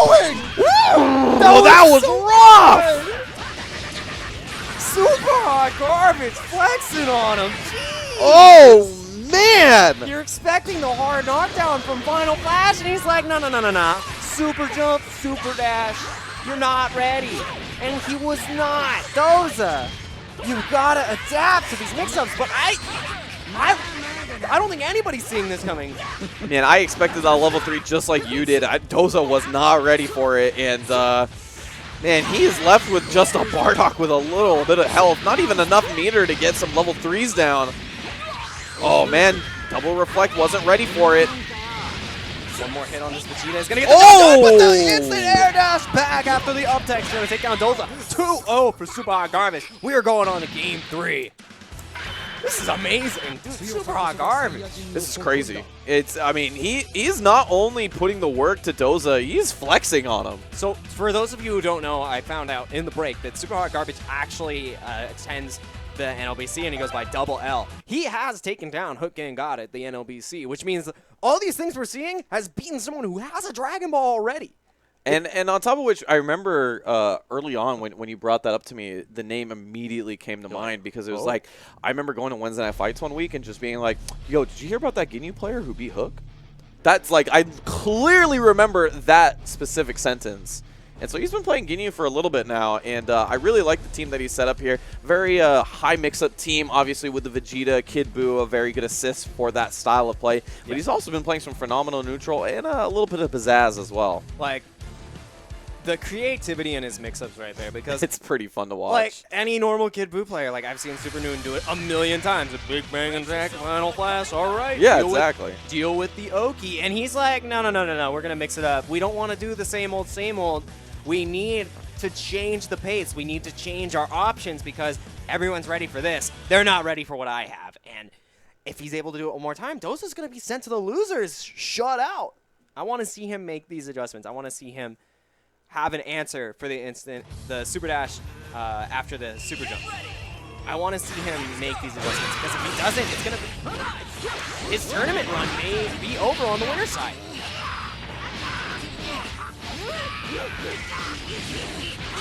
There you go.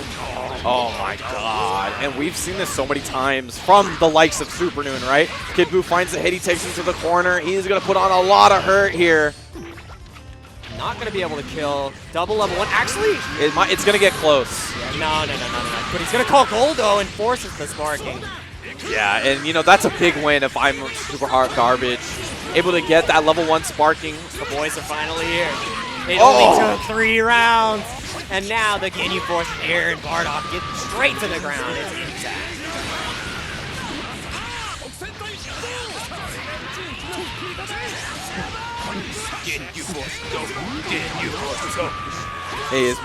He is making it so rough. He is cycling through these assists so well. You don't get to play. That's what Ginyu is all about, baby.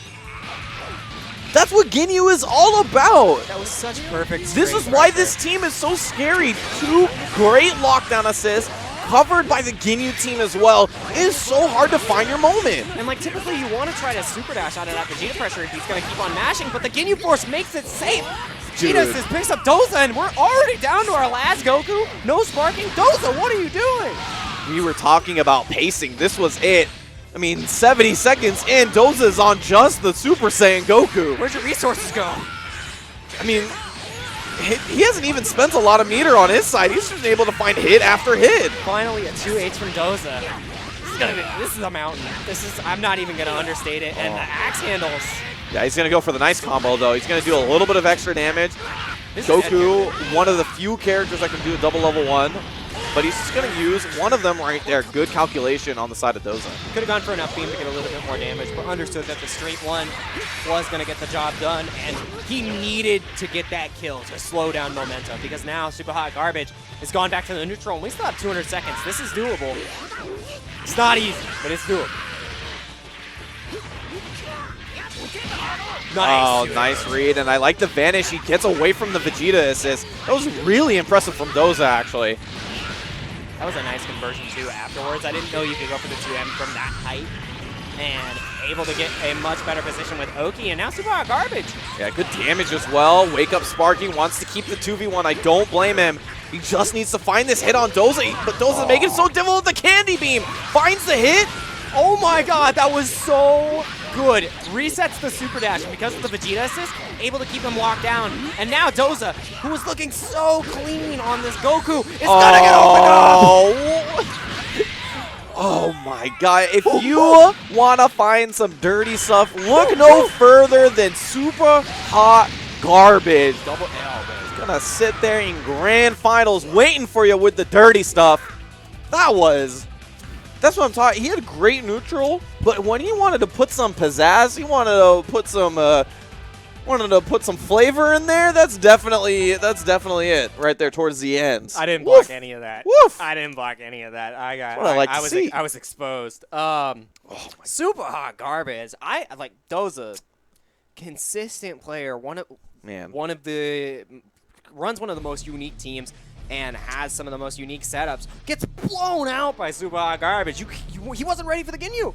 He wasn't ready for any of it. The Ginyu lockdown was crazy. Like, he was just, like, cycling through assists. He was running through the Ginyu team perfectly. He was making it really difficult. Not even going for meteors every time. He was going... there was a moment where I saw him go for Birder and Jace solo. Like, just the single key blast that is mostly considered useless. He found, like, a little moment. He's like, oh, this is the perfect time to throw it. It was, like, crazy. Sometimes you gotta call the single boy. He's coming in. He's like, hey, yo, I got you. All right. So, who's going to face super hot garbage in grand finals? We're going to have to run through 3 losers. One of those guys is going to be able to get to that grand final spot. First off, we're going to go back to a 2 out of 3 in the losers semifinals. We got Monkey Madness versus Teemo. And speaking of pace, oh boy, these two guys, they've kept it up as we have started, and we start off strong. Not a moment to waste. The rolling crush, able to get him into the corner. And Teemo, we've seen him on the offensive. What is happening? We're going to the scramble, boys. My man did not want to block. He wanted to get out of dodge. Oh, and the Dragon Rush, immediately mixing him up. And both of these guys they want to keep going. There is no slowing down from either of them. And now we got a Revenger Assault. That's 1 hit to build the bar, 2 hits to get the super. 3rd hit is going to kill. Let's see. All right. Double reflect. I like it quite a bit. That is some knowledge shown there from Monkey Madness, and he's going to be able to tag out the cell. Going to recover some health on his side. Grab him. Oh, forces the sparking out of Teemo. I like that from the side of Teemo. I do like that from the side of Teemo. He needs to find this hit. Oh, wasn't able to convert, and that blue life just going to be able to recover on Cell just a little bit longer, but he's going to be able to get good damage and good meter gain from the sparking. He goes for the Revenger Assault here. I really like this over the choice of the Android 16 level 3, because now he's going to be able to create that situation where I think the mix-up is a lot more potent, but that teammate elbow. Get me out. Yeah, gonna tag out the Piccolo, and you were talking about this before, right? One of the signs of a great player is the ability to cycle through your characters, use that blue life health recovery to its best potential, but that means you gotta stop getting hit, and Teemo, after that first bout, has been all him. And he doesn't even have to go for the fancy stuff. No extensions with Zamasu assist. 2 supers, put him down. We have it in the bag, and that's our normals. Finds him in the air. This is exactly where he wants to be. He's going to vanish. Going to tag the Bardock in there to get rid of that blue life. Like, even though he just lost a character, he is still going in. He has not stopped pressing buttons. The saving grace right here is that he's going to be able to hopefully do some work with that sparking, right? And he has just a little bit left. Oh no! Into the auto combo! He was too thirsty for the last pixel of health on Bardock. Teemo using it to bait him into the corner. This full combo is going to hurt. This is a dead character. That was so impressive. Actually just waited because he knew he was going to go for a kill situation. And then he turned it on a dime, able to even get Bardock out. That's heartbreaking, especially because he needed to spend, he either needed to spend the meter for the chop as Piccolo, or he just needed to go for a vanish. It was 1 pixel, and that drop is going to make this comeback a lot harder for Monkey Madness. Oh, wasn't able to find the conversion out of the air, but he's still finding hits, staying solid. Oh, the sparking on Tien is so good. You just have to be able to find the moment. That isn't it right there. Stop. Level 3? Yeah, and at the minimum, this isn't going to kill, but it's going to force the sparking. So it is all about Teemo. Does he read it late, early? What's going to happen here?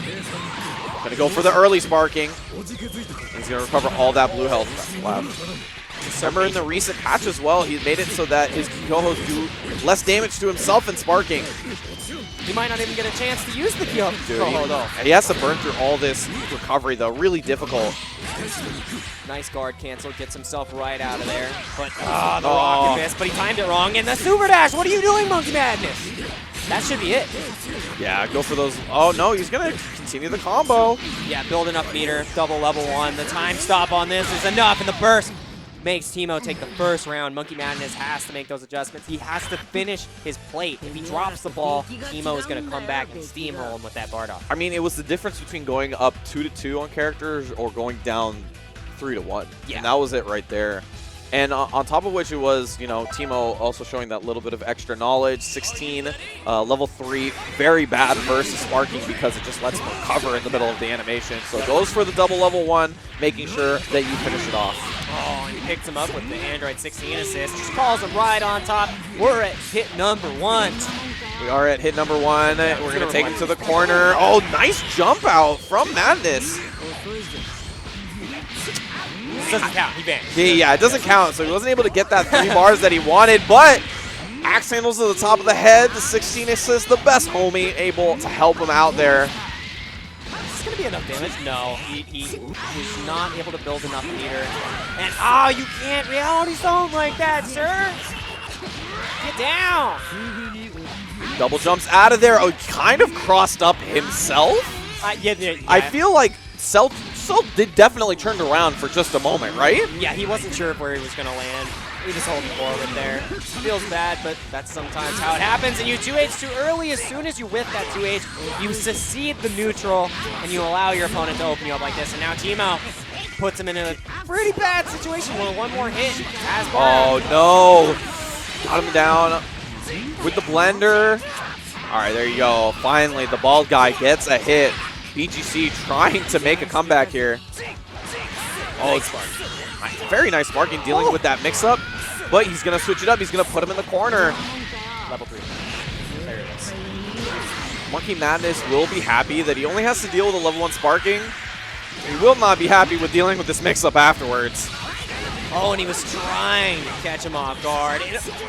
The whipped M in the air to the 2L. Rough stuff. Monkey Madness loses. Mr. Green. This is a great idea from Teemo to sort of try to bait the parry. Yeah. But it didn't work out right there. Monkey Madness, again, just the Tien. Not even the sparking this time. In a very similar situation, and keeps himself in a situation where he can confirm with that S in the air. Now you've got to deal with one more level 3. Bardock is such a nuisance with this Oki right now. Yeah, and on top of which, no more sparking on his side. He has to win. He maybe went for. I don't know. I think he missed the run jump. Yeah. There you go. Finds the hit. Gonna use this Moss assist in order to convert it to a little bit more damage. It's gonna be close. Yeah, try to get that 3rd bar, but this is going to be very close. Nope. It's a Moss. That super does so much damage. One of the hardest hitting level 1s in the game. And that is going to be it. Teemo going to move on into losers finals, where he will face Doza, who just suffered a pretty crippling defeat from the hands of Super Hot Garbage. And I want to see how Doza is able to bring it back, especially after Teemo did that.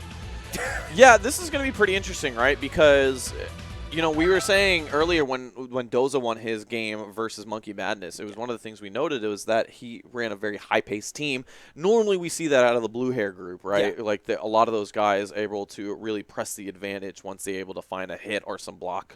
But specifically for this one, this is going to be, you know, Doza, who got ran down. He got destroyed. Versus a guy who's been running people down.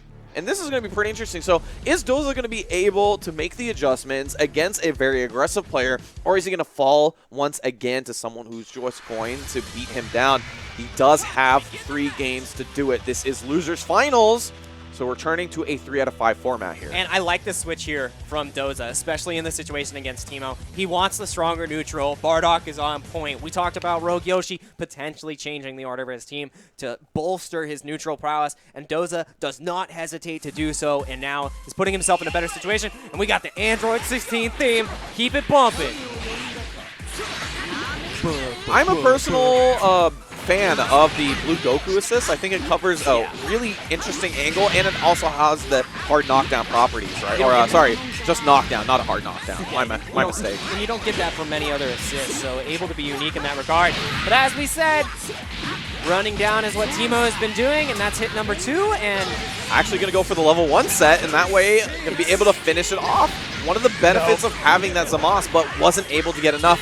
Doza not even hesitating with that sparking. Yeah, that's huge. And when you look at the level 1s, you have to look at where the health is on the sparking meter. Even though that's one of the best level 1s for doing damage, the scaling just wasn't there. Yeah, Bardock able to recover at least half life here. Blue Goku doing, or taking the hits for his dab there, unfortunately, and that's going to be pretty rough on his team right here. Bardock losing half his health. Oh, not able to baby. kill, though. Just not enough damage. But that extension is so good. Man, that was pretty rough, and he lost over 50% of his team's health. It's so fast. But he finds the hit here. Finally, Doza able to get started and going to go for the side switch. Level 3? Yep, there we go. Doza is going to have an opportunity to play the game right now. Teemo, I don't think he's going to spark here. I think he's just going to respect it and block. Oh man, threw himself in the corner, unfortunately. And actually, that was a really smart read from Teemo. Recognized that he didn't want to be in the corner, so he goes for the Z change in that time. Oh my god, the reflect after the Dragon Rush keeps him safe in this pressure. And great blocks on the side of Teemo as soon as I say it. There you go. So does it say it. No? Nice. Staying calm here. He has to keep this character alive. Oof. So patient. Just keep holding down back. Nice. And even the tech from Teemo. It's my turn. My turn, Doza.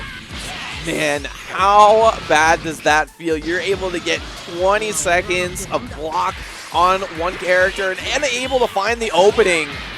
Teemo with the great defense. Doza's got to wake up. I think that right now the adjustments are not being made, and Teemo is very aware of that because he just blocked clean for 20 seconds, and there was nothing that Doza could do. Oh, there finally. you go. Finds the hit. Even delays the air dash just a little bit to throw him off. It's going to be very close to a dead character here this level. The scaling isn't going to be too bad, but he should get a mix-up off this, or at least force the sparking from Teemo, and gets the kill. Perfect. There you go. On the last set of hits as well. 2-1. Unfortunately, no sparking, so I mean, good situation for Teemo, but, you know, we talk about how solid Goku is as a character. Able to get those knockdowns in almost every situation. It makes him a great anchor, but you just have to play solid. There you go. Knockdown. Like I said. Very fundamentally driven, and there's the spark. What is happening? So he sent 16 out of there and then has to deal with Zamos. Doza finds the hit once again, and he's burning through the sparking. And I love this right now because we're getting to see the true prowess of Goku, which is he kind of plays footsies in Dragon Ball, especially with the just do it. Mashing out that level 3 on the command grab, and he's going to switch it up. Get the knockdown. All right, but this situation here is a little bit awkward. Goes for the side switch, but does not time to confirm properly. And jumps out of the level 3, but no! And that's 3 bars from Teemo. That's not going to look good for him. He might lose this 16. Oh my god. And the comeback from Doza right now with just the solo Goku, not even sparking to his name. Oh my god. The overhead and the Dragon Rush. This is going to be incredibly close. He's at least going to get level 3 hard knockdown here. Not going to be able to kill, but one more miss should do it. And Teemo falling apart after taking Doza down to his signature character of Goku. Unfortunate about this level 3 is that it does side switch, so it pulls him out of the corner. He goes for the empty instant air dash into Dragon Rush in the 3-character comeback with the Super Saiyan Goku. It's me, Goku. Unbelievable. That's why I love this character. Being able to get knockdowns off most situations gives him the ability to be such a great anchor.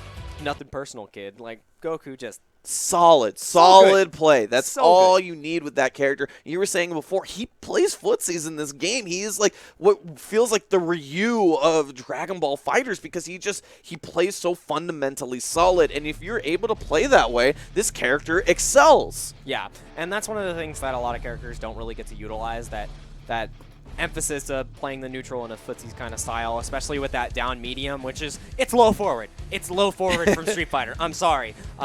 It's in that way. It's Yeah. used in that way, definitely. But I mean, Goku, that was a great comeback. Yeah. I mean, we're talking a little bit too much about Goku. Let's talk about Doza. Man, how he was playing so solid, waited for his moments. That snipe on the 16 assist definitely helped out there at that one moment where we were like, what happened? He punched that 16 out of there and then dealt with the Zamos afterwards. That 2v1 didn't matter as much in that situation, and that definitely made him just give himself another chance at taking or making that comeback. So impressive from him. And that's got to feel good if you're Doza, especially after how that game started. Yeah, and that's one of the things, too, that I feel like is a great weakness of Teemo that we haven't really discussed because we haven't seen it happen. When he loses his momentum, he gets desperate to get it back. And the fact that he didn't get the momentum back is what made him lose. And now Doza is in his head. It's time to go to the corner, and that's hit number 1. Oh, no. All right, wasn't able to get the double Sunday, but he does find the hit. Another side switch from the Bardox. Using that Ki Blast to just delay his Oki a second longer, finds the hit. That's going to be rough for Doza. If he properly extends this, drops it. Rough stuff. He would have got a kill here. This is so good. Oh, jumps away from the 16 assist. You see Doza looking for his moment. Also playing a little bit passively because of the Bardock assist, recovering some blue life. Oh, the tackle, and no confirm with a vanish, and nice punish on the guard cancel. Tag him in place there. Snap in the Bardock. He lost so much blue health. He's on one hit. He finds it. Doza now playing off the momentum of that 3-character comeback. He's woken up. Super Saiyan Blue. We got some Kyle Ken up in here. There you go. No conversion from Teemo. That's a big loss. And now Doza took the corner. He's feeling himself. Oh, he is feeling himself. Dude, that's why I love that Ki Blast from Blue Goku. Doesn't stop your momentum in the air, so it's just hard to recognize what's happening next. Level 1, level 1, level 3. No, just one and done. I like that. Yeah, I don't blame him for that one because he's going to save a bar for the mix-up if need be. Doesn't miss the setup. Nice blocks from Teemo. We've seen him earlier block everything coming at him. There you go. That's what I like to see from him. I want him to throw a little bit dirtier stuff in there. Even dealing with the reflect very well, and the well-timed guard cancel gets Teemo out of there. Even switches it up. The defense on Teemo it's actually pretty incredible that he was able to block all of those things. And it is really an attribution to his skill as a player. And wow, I can't believe he blocked that. yeah, I can't believe it. Oh my god. Oh, no punish on the reflect there. A little bit late on the empty vanish. Oh, there you go. Nice reflex. Oh no, Blue Goku gonna take a bit of damage. No level 3 here though, so just a soft knockdown. Let's see what comes out of it. I will say though that Teemo dealt pretty well with the sparking, so that's a big win from him. The read on the Dragon Rush with the backdash. Got it. Level 3, there it is. Get the tag out, give me a little bit of blue health back. And now, I think Teemo has the spark here. If he loses Android 16, his Zamos isn't going to have enough in the tank to make it happen. So here's the spark, and no! Oh no! The meatiest of meaties! Maybe expecting a high-low mix-up, maybe on the side of Doza, a great read of the delay sparking. One way or another, Doza finds the hit and he's in a great situation. Can Teemo replicate the first game? Dude, if we had back-to-back 3v3, like 3v1 comebacks, I'd lose mine. He does have 5 bars, 4 bars now with the Hell Zone. He's going to use for the mix-ups. Reflect out of there. Didn't have the proper setup afterwards to follow up after the reflection. Now, it's going to get punished in the corner, and it's not going to be enough to kill. Just barely didn't build that 4th bar, but now he has to spark. He has to. He has to spark here. I mean, it's just all about how he's going to deal with it, right? Goes for the early spark this time. There you go, that delayed Blue Goku call definitely keeps the momentum here just a little bit, and he finds the hit low. Not a lot of life to recover, so he's just trying to burn through that last pixel. Doza, much more commanding that first game, playing off that momentum. and now he's up 2-0, trying to get back at Super Hot Garbage in Grand Finals. And in that situation, you look at that mix-up, you see that whiffed M, and you think, oh, maybe he's going for a cross-up, he's going to hit me high, and immediately, it was all according to plan. I was going for the 2L all along, and as I said, as soon as Zamasu was out alone, the sparking wasn't popped for the Android 16, he ran out of gas in the tank, and he got blown up. Yeah, I don't know what happened in that sparking situation with 16, right? We both expected the sparking. It was probably the right thing to do, but maybe tried to delay it because of, you know, trying to hopefully bait out the bait or something like that, and it just didn't happen. He got the Dragon Rush, and that was a critical point. Yeah. Basically sealed the deal for Doza. Up 2-0 now as we go back into the lobby. Just a second. Teemo just going to take a breather, and I don't blame him. I mean, it's been a rough 2 games in a row in 2 different ways. First, the comeback from Doza, pulling it back all the way with the Super Saiyan Goku, and then secondly, just getting run over by this mostly Goku team. 2.5 Gokus. And a theme we've seen, too, is the adaptation in sets, because Doza was able to adapt in that single match on that Goku, figured out what he needed to do, and came back. In the second match, the adaptation stayed, and he crushed Teemo. And let's see if Teemo's able to reel back, because right now it looks like Doza has his number. Oh my god, did you see? He punched that 16 out of here again! Ooh. Oh, there you go. Different situation here. Teemo finds the first hit. This character's so good at taking you coast to coast, though. Especially with the assist pressure in that overhead 6M into the assist. You know, it's getting his momentum going, and as you said, he's a momentum-based player. Level 3. Yep. There you go. Finds that second hit, so he's able to get enough meter for the Revenger Assault. He's going to be sitting very close to that kill. No, he reflects and is punished for it. You cannot reflect those. Doza immediately losing the Bardock, and now Teemo is looking like Teemo of previous matches. There you go. Oh, wasn't able to convert off that Zamasu assist, but now this is what you saw from Teemo in the previous 2 matches in loser's side. You saw him just going after people and mauling them. Another level 3 built up from him. You're going to see what the mix-up is after. That's 3 bars on the side of Doza if he's able to find the moment. There it is right there with the sparking. Oh! He's smashing! Oh, he got mugged! What are you doing? That super dash stolen from the air. Again, he's just mashing. He was not plus. He's not able to burn through this sparking, but at the minimum, able to run out the time on it. It's only a level 2. He's going to finish it off with the Revenger Assault. He's also mid-screen, so he has cross-up potential on his Oki right now. Let's see what he does, and he does go for the cross-up. Hit the dome. Send him down. One more Goku. We've seen this before, though. Oh, man. We've seen this before. This is the scary one, though. This is trouble. This is Golden Boy. Finds the hit. Oh, my. God bless the Bardock auto combo. Saves me on a rainy day. Bardu is able, helps a friend in need, has that extra bit of sugar you need for your bakeries. What a guy. What a guy. And go to the sparking? No, there's no way. There's no way. I'm not going to say it until it happens. He's building that bar. He's getting close to it. No! Don't do this to me! I deserve this! I deserve this! But he hit the spark. Oh, he hit the sparking. That's right. He got hit by the exploding spark. So we got to get open. Ah! I wanted to see the letters! You did it to yourself? I wanted to see the letters! Golden Boy was there, and there was no golden letters for you.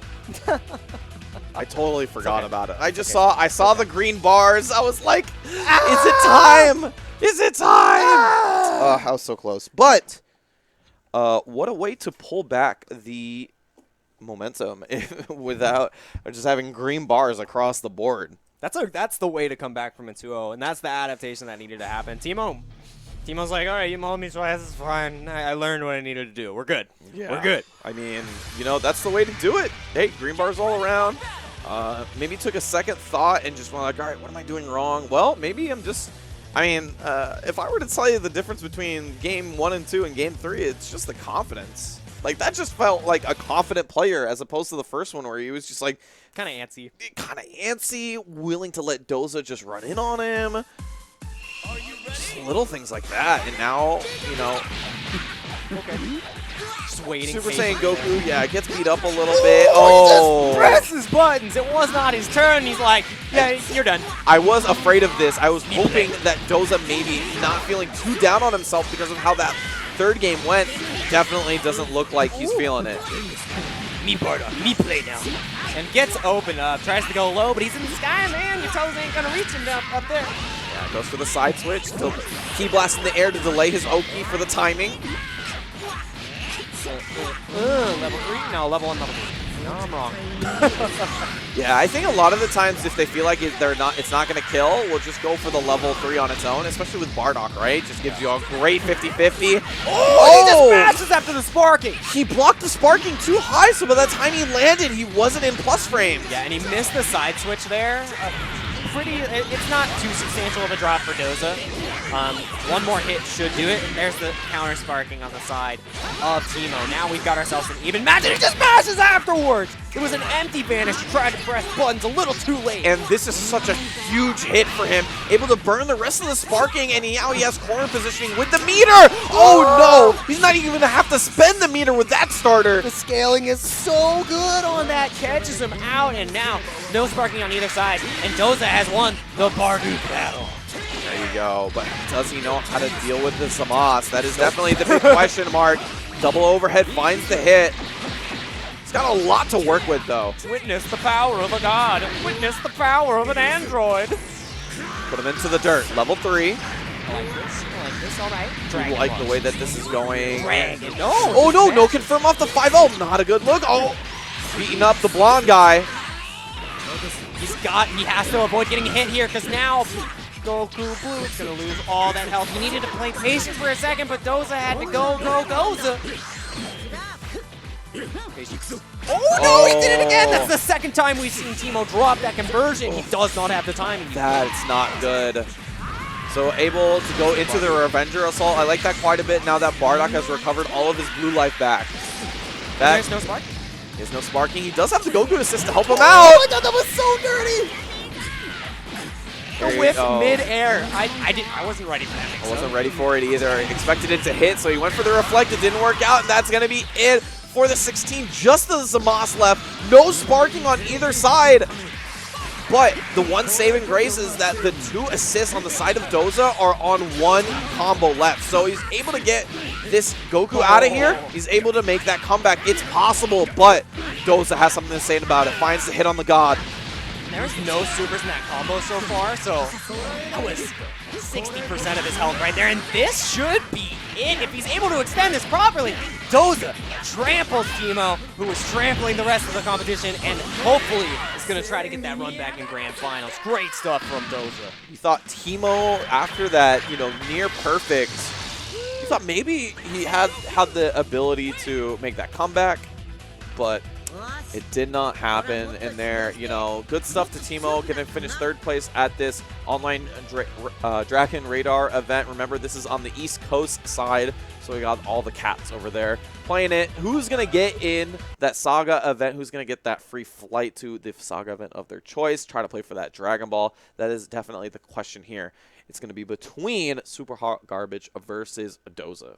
I honestly think that Doza was able to make the adjustments necessary after his matches with Super Hot Garbage against Teemo, because Teemo is a very similar player. While a lot of his stuff wasn't as creative as Super Hot Garbage, the pressure game and the consistency in applying that pressure was there. So Doza, congrats to you in adapting in that regard, going on the offense at the right times and taking those risks because it paid off.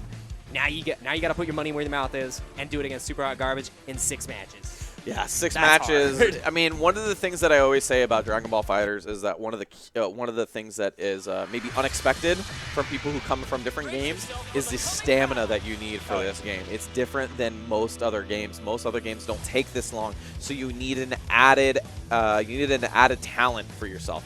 Do you have the stamina to run through a top 8? Do you have the ability to go 6 games in grand finals? Versus the guy who put you in there 3 straight, not only put you in there 3 straight, Styled on you.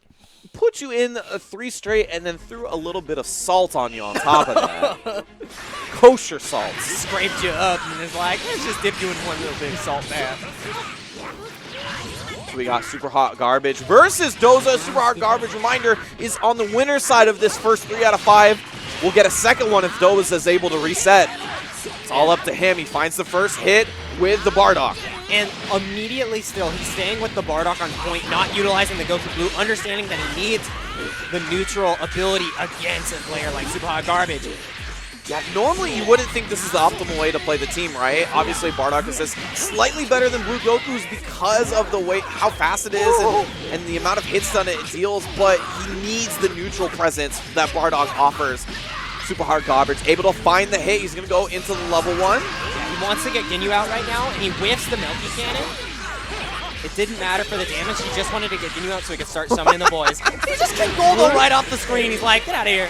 You're useless. And it actually was a big deal, right? Like, Super Hard Garbage wasn't able to start his cycle. That block string that he's been able to do on other people wasn't able to be put on. That Blue Goku assist snap or snipe might be bigger than we think it is. Yeah, shutting down the lockdown from Goldo and stopping Ginyu from getting the ball rolling is how you beat Ginyu. The only way to beat Ginyu is you smother him, and that is exactly what Doza is doing right now. Not able to confirm the kill, but just keeping the pressure on. I love the mix-ups here. He had to add a little bit of pizzazz. That's all he needed. Put him in a sandwich. Cross-cut beams. Finishes it off. That is a great little extra thing he needed to do. He needed to put on that little extra mix-up in order to find that last hit. And how important was it to get rid of that Ginyu? But now you got to deal with the other two. Double level 1, man, that does quite a bit of damage. Nice double jump, gets away from the Dragon Rush. But now it's Doza's turn. Trying to go for the hard read, and Super Hot Garbage is by no means out of this situation. His Vegeta is incredibly insane, but Doza, I mean, we're showing a much better improvement. It's definitely looking a lot better from Doza, but one of the things I was really impressed with Garbage is he had that one game where he actually didn't play with Ginyu at all. He's been shown to have good neutral, but does he have good defense? He's going to have to deal with the Revenger Assault mix-up. And he's able to block it. The empty jump low, and the DP gets called out, and the sparking as well. That's not safe. More than content to have that Super Saiyan Goku take the hit for him. He's able to build that level 3. Gonna burn a lot of that sparking meter too. Definitely a big win for Doza here, trying to shut down this comeback potential. Nice blocks on the side of Super Hot Garbage, and finally gets opened up. The cheeky stuff with the air normal. Yeah, best thing about this combo is that it's a little bit longer than the traditional one, so burns through all of the sparking. That's it for Super Hard Garbage. Not able to bait, not able to punish the reflect. Probably looking for a whip DP. Did not get what he was looking for. And whiffs the connection. I think Super Hot Garbage is getting a little bit flustered. Yeah, unfortunately doesn't finish the combo in that situation. Big drop, but he finds the hit on the Goku. What's the decision here? He goes for the snap. Double jump out of there, no reason not to.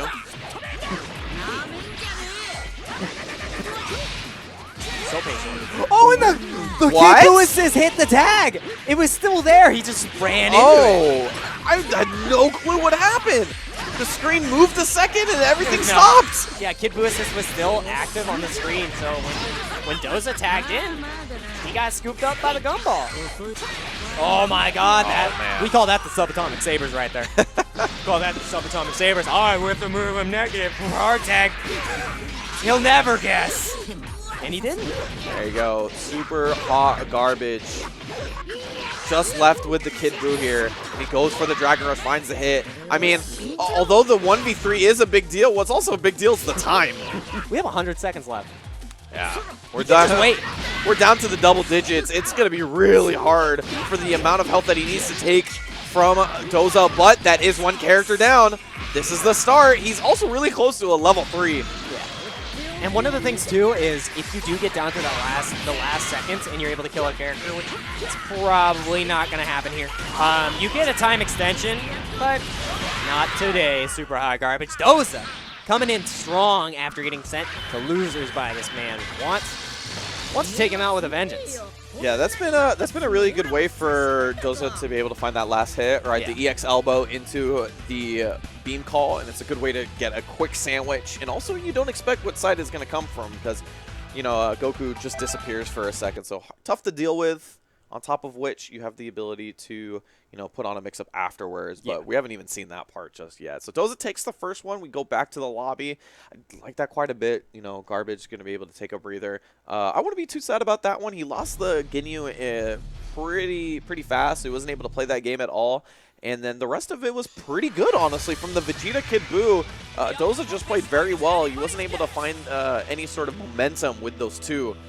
And I think, you know, between losing the Captain Ginyu and then losing the Sparking in the way that he did, I think those were the two biggest reasons why he had very little comeback potential. Yeah. Low percentage comeback, I would say. It was still possible, however, he needed to play impeccably, and it looked like he was a little bit shaken, especially with his willingness to DP in that match and how he was getting punished. So we need to see Super Hot Garbage go back to form that he was on the side of losers. Punish Doza for the mistakes that he's making and not try to force so many situations. Yeah, we see Super Hot Garbage now playing a little bit more passively here. No, never mind, I lied. Looked like he was trying to go for the hit before he finds the opening. I love that Vegeta call. Goes for the cross-up, calls the Vegeta in order to take the pressure back. Oh my god, that is some kid boost up right there. Does he go for the level 3 up high? No. Goes for the mix-up afterwards.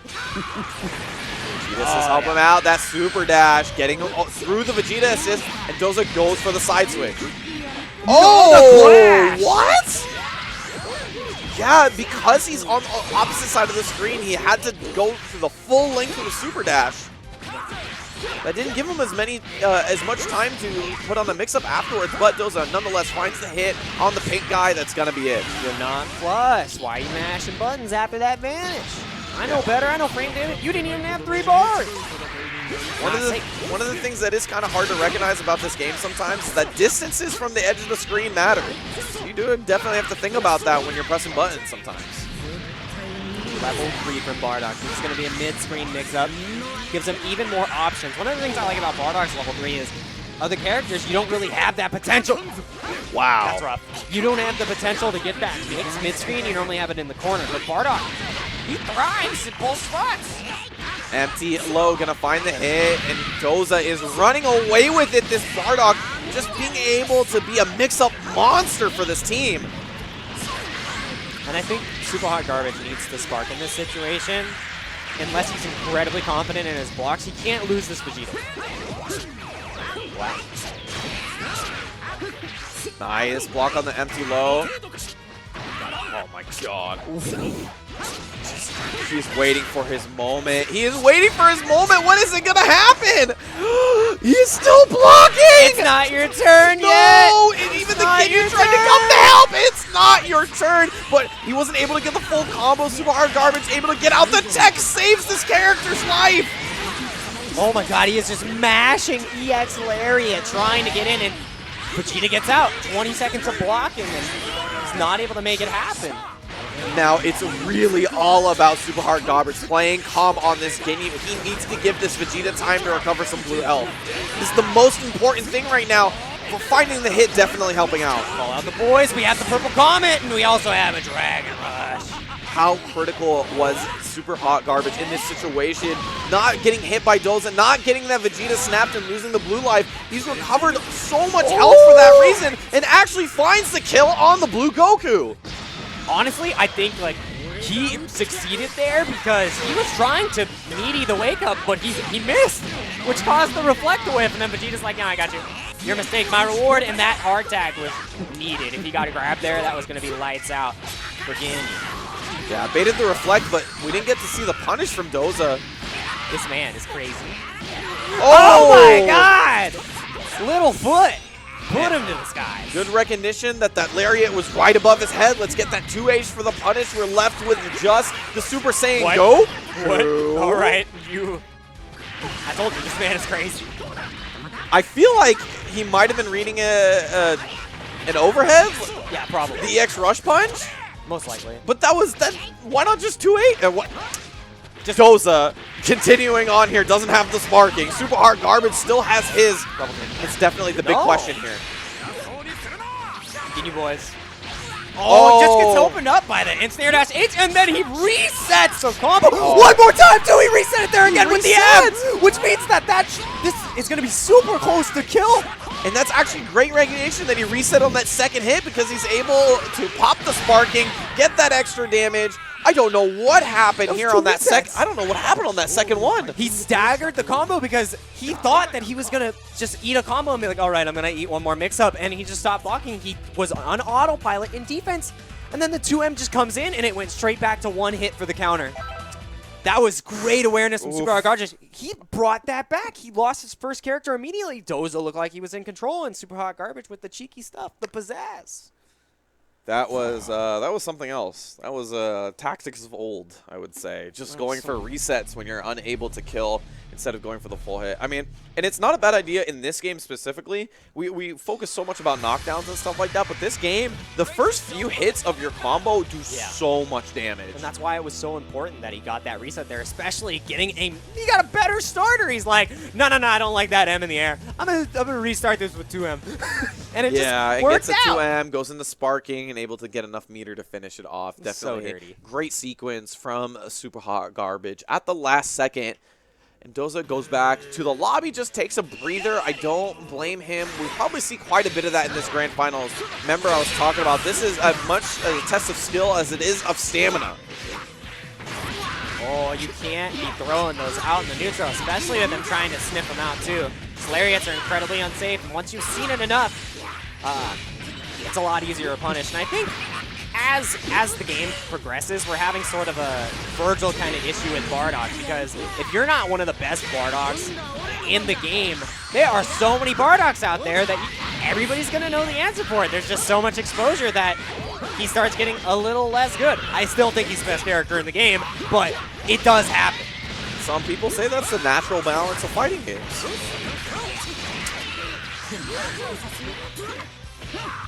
Under in the corner. This Kid Boot is bleeding quite a bit, but Super Hot Garbage content on just letting him rock for a little bit, not before having the Vegeta take the damage. Now he gets snapped. All that blue health left. You gotta think that he's trying to find a way to get this guy out of here. I think at this point, he's just going to lose the character. In that situation, I would want to tag him out, but then also try to use that as a situation to beat something out of my opponent, because they think that I'm going to go for some kind of tag or anything. And if I'm aggressive when they think I'm going to run, it works out. But losing the character does not get that opportunity. Nice reflect. Super Hot Garbage wanted to continue that block string with advantage, but it didn't work out. Calls the Vegeta assist to convert off the 6M. And this is exactly how the comeback started the other time as well. We had Ginyu out, and Ginyu was able to make the magic happen, and this is going to be so much damage on Doza. Not going to be able to kill, pump it 3 times once Ginyu out. Yeah, just gets the knockdown. Nice reflect on the Oki as well, and he's able to tag the Bardock in there. Big win, but nope. Let me see that Blue Goku finds the hit as well. And he saw Sparking here, and Ginyu, like, it's not all about Kid Buu. Ginyu still has all the power in the world to make these things happen, and you gotta stay on top of him. And nice mash punch. That was bold. Oh, Bardock getting beat up a little bit. The mash out, level 3, beats the super dash. Not a bad idea from Doza. He's gonna get the knockdown here. Sometimes you gotta do the monster mash. We're getting closer to Halloween, and nice punish on the dragon. There you go. Recognize he wasn't in plus frames in that situation, so goes for the tag. You see Doza also backing up as well. Oh, no conversion out of the air. Unfortunate. That was a critical point here, especially with both these guys having Sparking. Now Super Hot Garbage really close to that level 3. This is definitely a critical moment in this set. Let's go him out, but no, not able to confirm, and that Sparking is huge on the side of Doza. Oh my god, the double Ki Blast mix-ups. This stuff's just real difficult to deal with. He actually punches Doza before he was able to get the hit. Garbage not believing in it. That's a big loss for him. He's able to take a lot of damage. No level 3. I think he wanted to go for a cheeky reset there, and it did not pay off. You cannot reflect that. Give me the health. Wants to get rid of Ginyu. Nice tech. Still got that Sparking on the side of Super Hot Garbage. You gotta reflect there.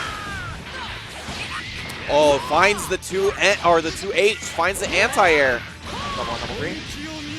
I expect that. The scaling is going to be really good on this too, so it may just kill. Yep. There was only one. There was 2 hits. And the second benefit is that he's able to tag the Vegeta in there who has much more health. And if he wants to spend the Sparking on the 2v1, it's going to be better spent on a character with more health than less. Yeah. So I definitely like this situation that Hot Garbage is in right now. Doza, however, this is not an unfamiliar situation for him. And he has to be mindful of the meaty setups that Doza could have at his disposal here, because if he just sparks right there, he would have gotten open up and lost Vegeta. So great stuff from him, and not able to confirm.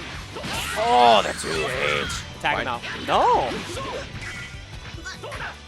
Yeah, wasn't able to tag him out. Another anti-air 2H. This is how we saw Doza make the comeback before, just consistent anti-airs, playing solid. That's not plus, and he got Dragon Rush. Thought he was going to mash because he knew he was in a plus situation. And now you got to eat this. He's going to switch sides, get him to the corner. I think level 3. Level 3, yep. Yeah, I would spend the level 3 as well. Gets a knockdown, and it's going to give him good damage as well. Scary situation to be in for Doza. Nice vanish on the side of Doza right there. And oh, the beam is called out. Plus frames, just tries to bait the DP on that one. It doesn't work out. Oh no, Ginyu finds the hit. He has the vanish. No, he misses the combo. And he's going to get the Ginyu Force in, even though there's no assist on deck. And he's just going to charge. Oh my. What a crazy person. Well, he gives Vegeta a bar to work with. El Clasico, the match. Goku versus Vegeta. The next hit is going to decide this. And that's it. He's got 2 bars. He's not even going to need to use it. Sub a minute. Super Hot Garbage able to find the last one. Goes up 2-1 in this grand final set. Gotta hit him with a big brain attack sometimes. You call the Purple Comet, you start charging. He was reflecting. He could have super dashed, and at that point, he was ready for the 2H, so he just kind of had to stand there. That was unexpected. I will say that. That was rough. It's not, I mean, some part of me also kind of disagrees with it, because it was like you saw him down back there. You could have just ran up, taken some space, maybe some corner positioning. Punch. But I mean, I think the thing I like the most out of that is that's the Super Hot Garbage I saw in Winter's Finals. Yeah, that was him. That's the flexing Garbage from before, right? I'll charge on you. Come on, do something, man. I don't care. Kill my Ginyu. I don't need him. I don't need him. I don't need real combos. And so when I see that, I'm like, all right, you know what? That's the confidence. That's the confidence that looks really good to take this as he sits 2-1 in this grand final set. On the winner side, Doza is going to need 2 only to reset it, and then 3 more after that. It's going to have to come up with an answer right now. And this is going to be do or die right now. It is 2-1 up for Hot. I couldn't even losing my voice right now. Super Hot Garbage. I was just going to call him Hot Garbage. I'm like, no. This guy's Ultra Instinct Hot Garbage. Ultra Hot Garbage. And then Omega Hot Garbage when he gets to GT. Omega Shenron for Dragon Ball Season 2. Let's go. Oh, baby. I want it. You might be asking for too much there. We're going to let the intros rock here. I like this. Give me as much time as possible. Seriously. Sticking with the Bardock on point.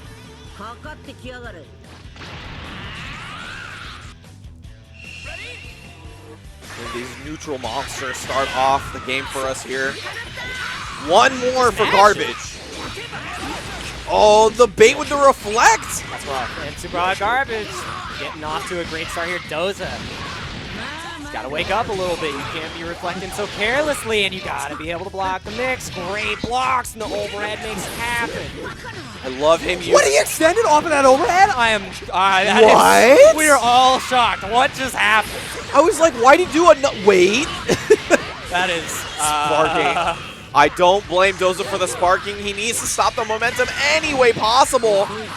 Oh man, great reflect on the Lariat, but nothing afterwards. The Goku Blue assist actually kicked him off of that vanish. I like it. That overhead combo, what the hell was that? That was unbelievable. I thought he got it. I thought he got it by mistake. I thought he was like, oh, he's just in a mood right now. It's good. I meant to do that. Intentional.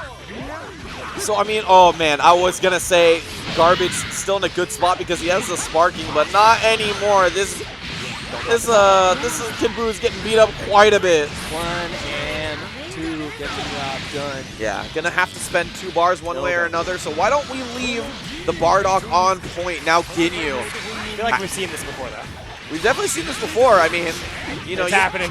You might think this is a deficit for Garbage, but this is still a 6v3. It's happening. Still looking pretty good. Sammy, it's happening. Oh my god. Some of the Ganyus. Oh, just wake up level 1 and you can't do He reflected it, then he goes for the DHC. It doesn't work out. He was just walking forward or something. I don't know what just happened, but we do have the blue Goku on there. Nice conversion with the Vegeta assist, and this is the same old story we saw before. Garbage with the He's not even Ginyu. gonna attack. Oh! Oh my god, he didn't have enough reflex for him. That's one of the hardest things about reflecting in the corner, is that it doesn't push you far away, so you basically can just keep mashing buttons. Calling all the boys. How right are now. these guys making decisions at this fast pace of a game? Nice Dragon Rush tech, and even though the game is going incredibly fast, Hot Garbage is able to keep himself composed. He's ready with chaos. Oh man, at least one of us is, because this is definitely got me everywhere. The combo! The combo off the eraser gun! Oh, flipped on a dime. What went from a 2v3 went to a 2v2. Oh, Jace, he's gonna get him out of the combo! Chase the homie! The combo breaker. He still has the sparking. I'd actually think about popping the sparking because of the amount of blue life he has. Yeah, we are playing Killer Instinct now. We got combo breakers. Oh no, he actually goes for the unsafe tag. He's gonna snap in, he's gonna lose that blue life on Ginyu. I'm surprised to see the Bardock still there, honestly, and that's why he's Master one plan. hit away Master from plan. losing that health. But He's a genius. tried and true. What? Oh, he tagged him out and he got the hit! Oh my god, that's Look at it! that That's 40% gone! And that's no more sparking. He's not recovering any of this life back! This man is insane! Whoa, no. Oh, that's gonna be it! Super Hot Garbage, the madman! And he sparks anyways. Sparks anyways, drops the elbow on him. Super Hard Garbage is gonna be your Dragon Radar Online East Coast champion. And please, really quick, Mr. Jake Ryan, tell me what that means. That means he's going to be able to go to any Saga event he wants and pull that kind of salt throwing at people, because holy cow, that was an amazing set from Super Hot Garbage. Doza looked like he had it, the adjustments in the bag after the first match, and Super Hot Garbage was like, give him one to get the hopes up, and then bring out all the stops. It makes me... It blows my mind that Ginyu players have the ability to make decisions when there's that many people on the screen. That was crazy. It's crazy. That was It's insane. crazy. You have... It is... he created constant scrambles, constant crazy situations, and when you're the Ginyu player, you've obviously put yourself in that situation so many more times. You're able to make more rational, better decisions, and you saw that from Super Hot Garbage, that he's able to take 6 off Doza, and he is going to be your East Coast Online Dragon Radar champion. Congratulations to him. I'm looking forward to seeing that Ginyu at a Saga event soon. But until then, we are all done here. Thank you guys for tuning in to this. This has been a blast. I was able to see so many new, interesting styles, on top of which I was able to see some underrepresented characters as well. Oh, yeah. I'm pretty happy here. Yeah, I'm incredibly happy about that. I had initially thought Doza was going to take the whole thing, but Super Hot Garbage came in and mixed us all up. I was not ready for any of that, and, you know, I'm a believer in Ginyu. We have an American Ginyu, and Aqua, you know, you got your money cut out for you, because that was some crazy stuff, but... Definitely, definitely. So first place winner, Super Hot Garbage. Second place is going to be Doza. Third place, Teemo. Thank you guys for everybody who tuned into this event. It was a great top 8 to finish this off, and that is going to be it from us. Thank you guys so much. We'll see you at the next online event, next Saga event. Make sure you guys give this channel a follow. You know when the Dragon Ball action is going to happen. But until that time, we'll see you again.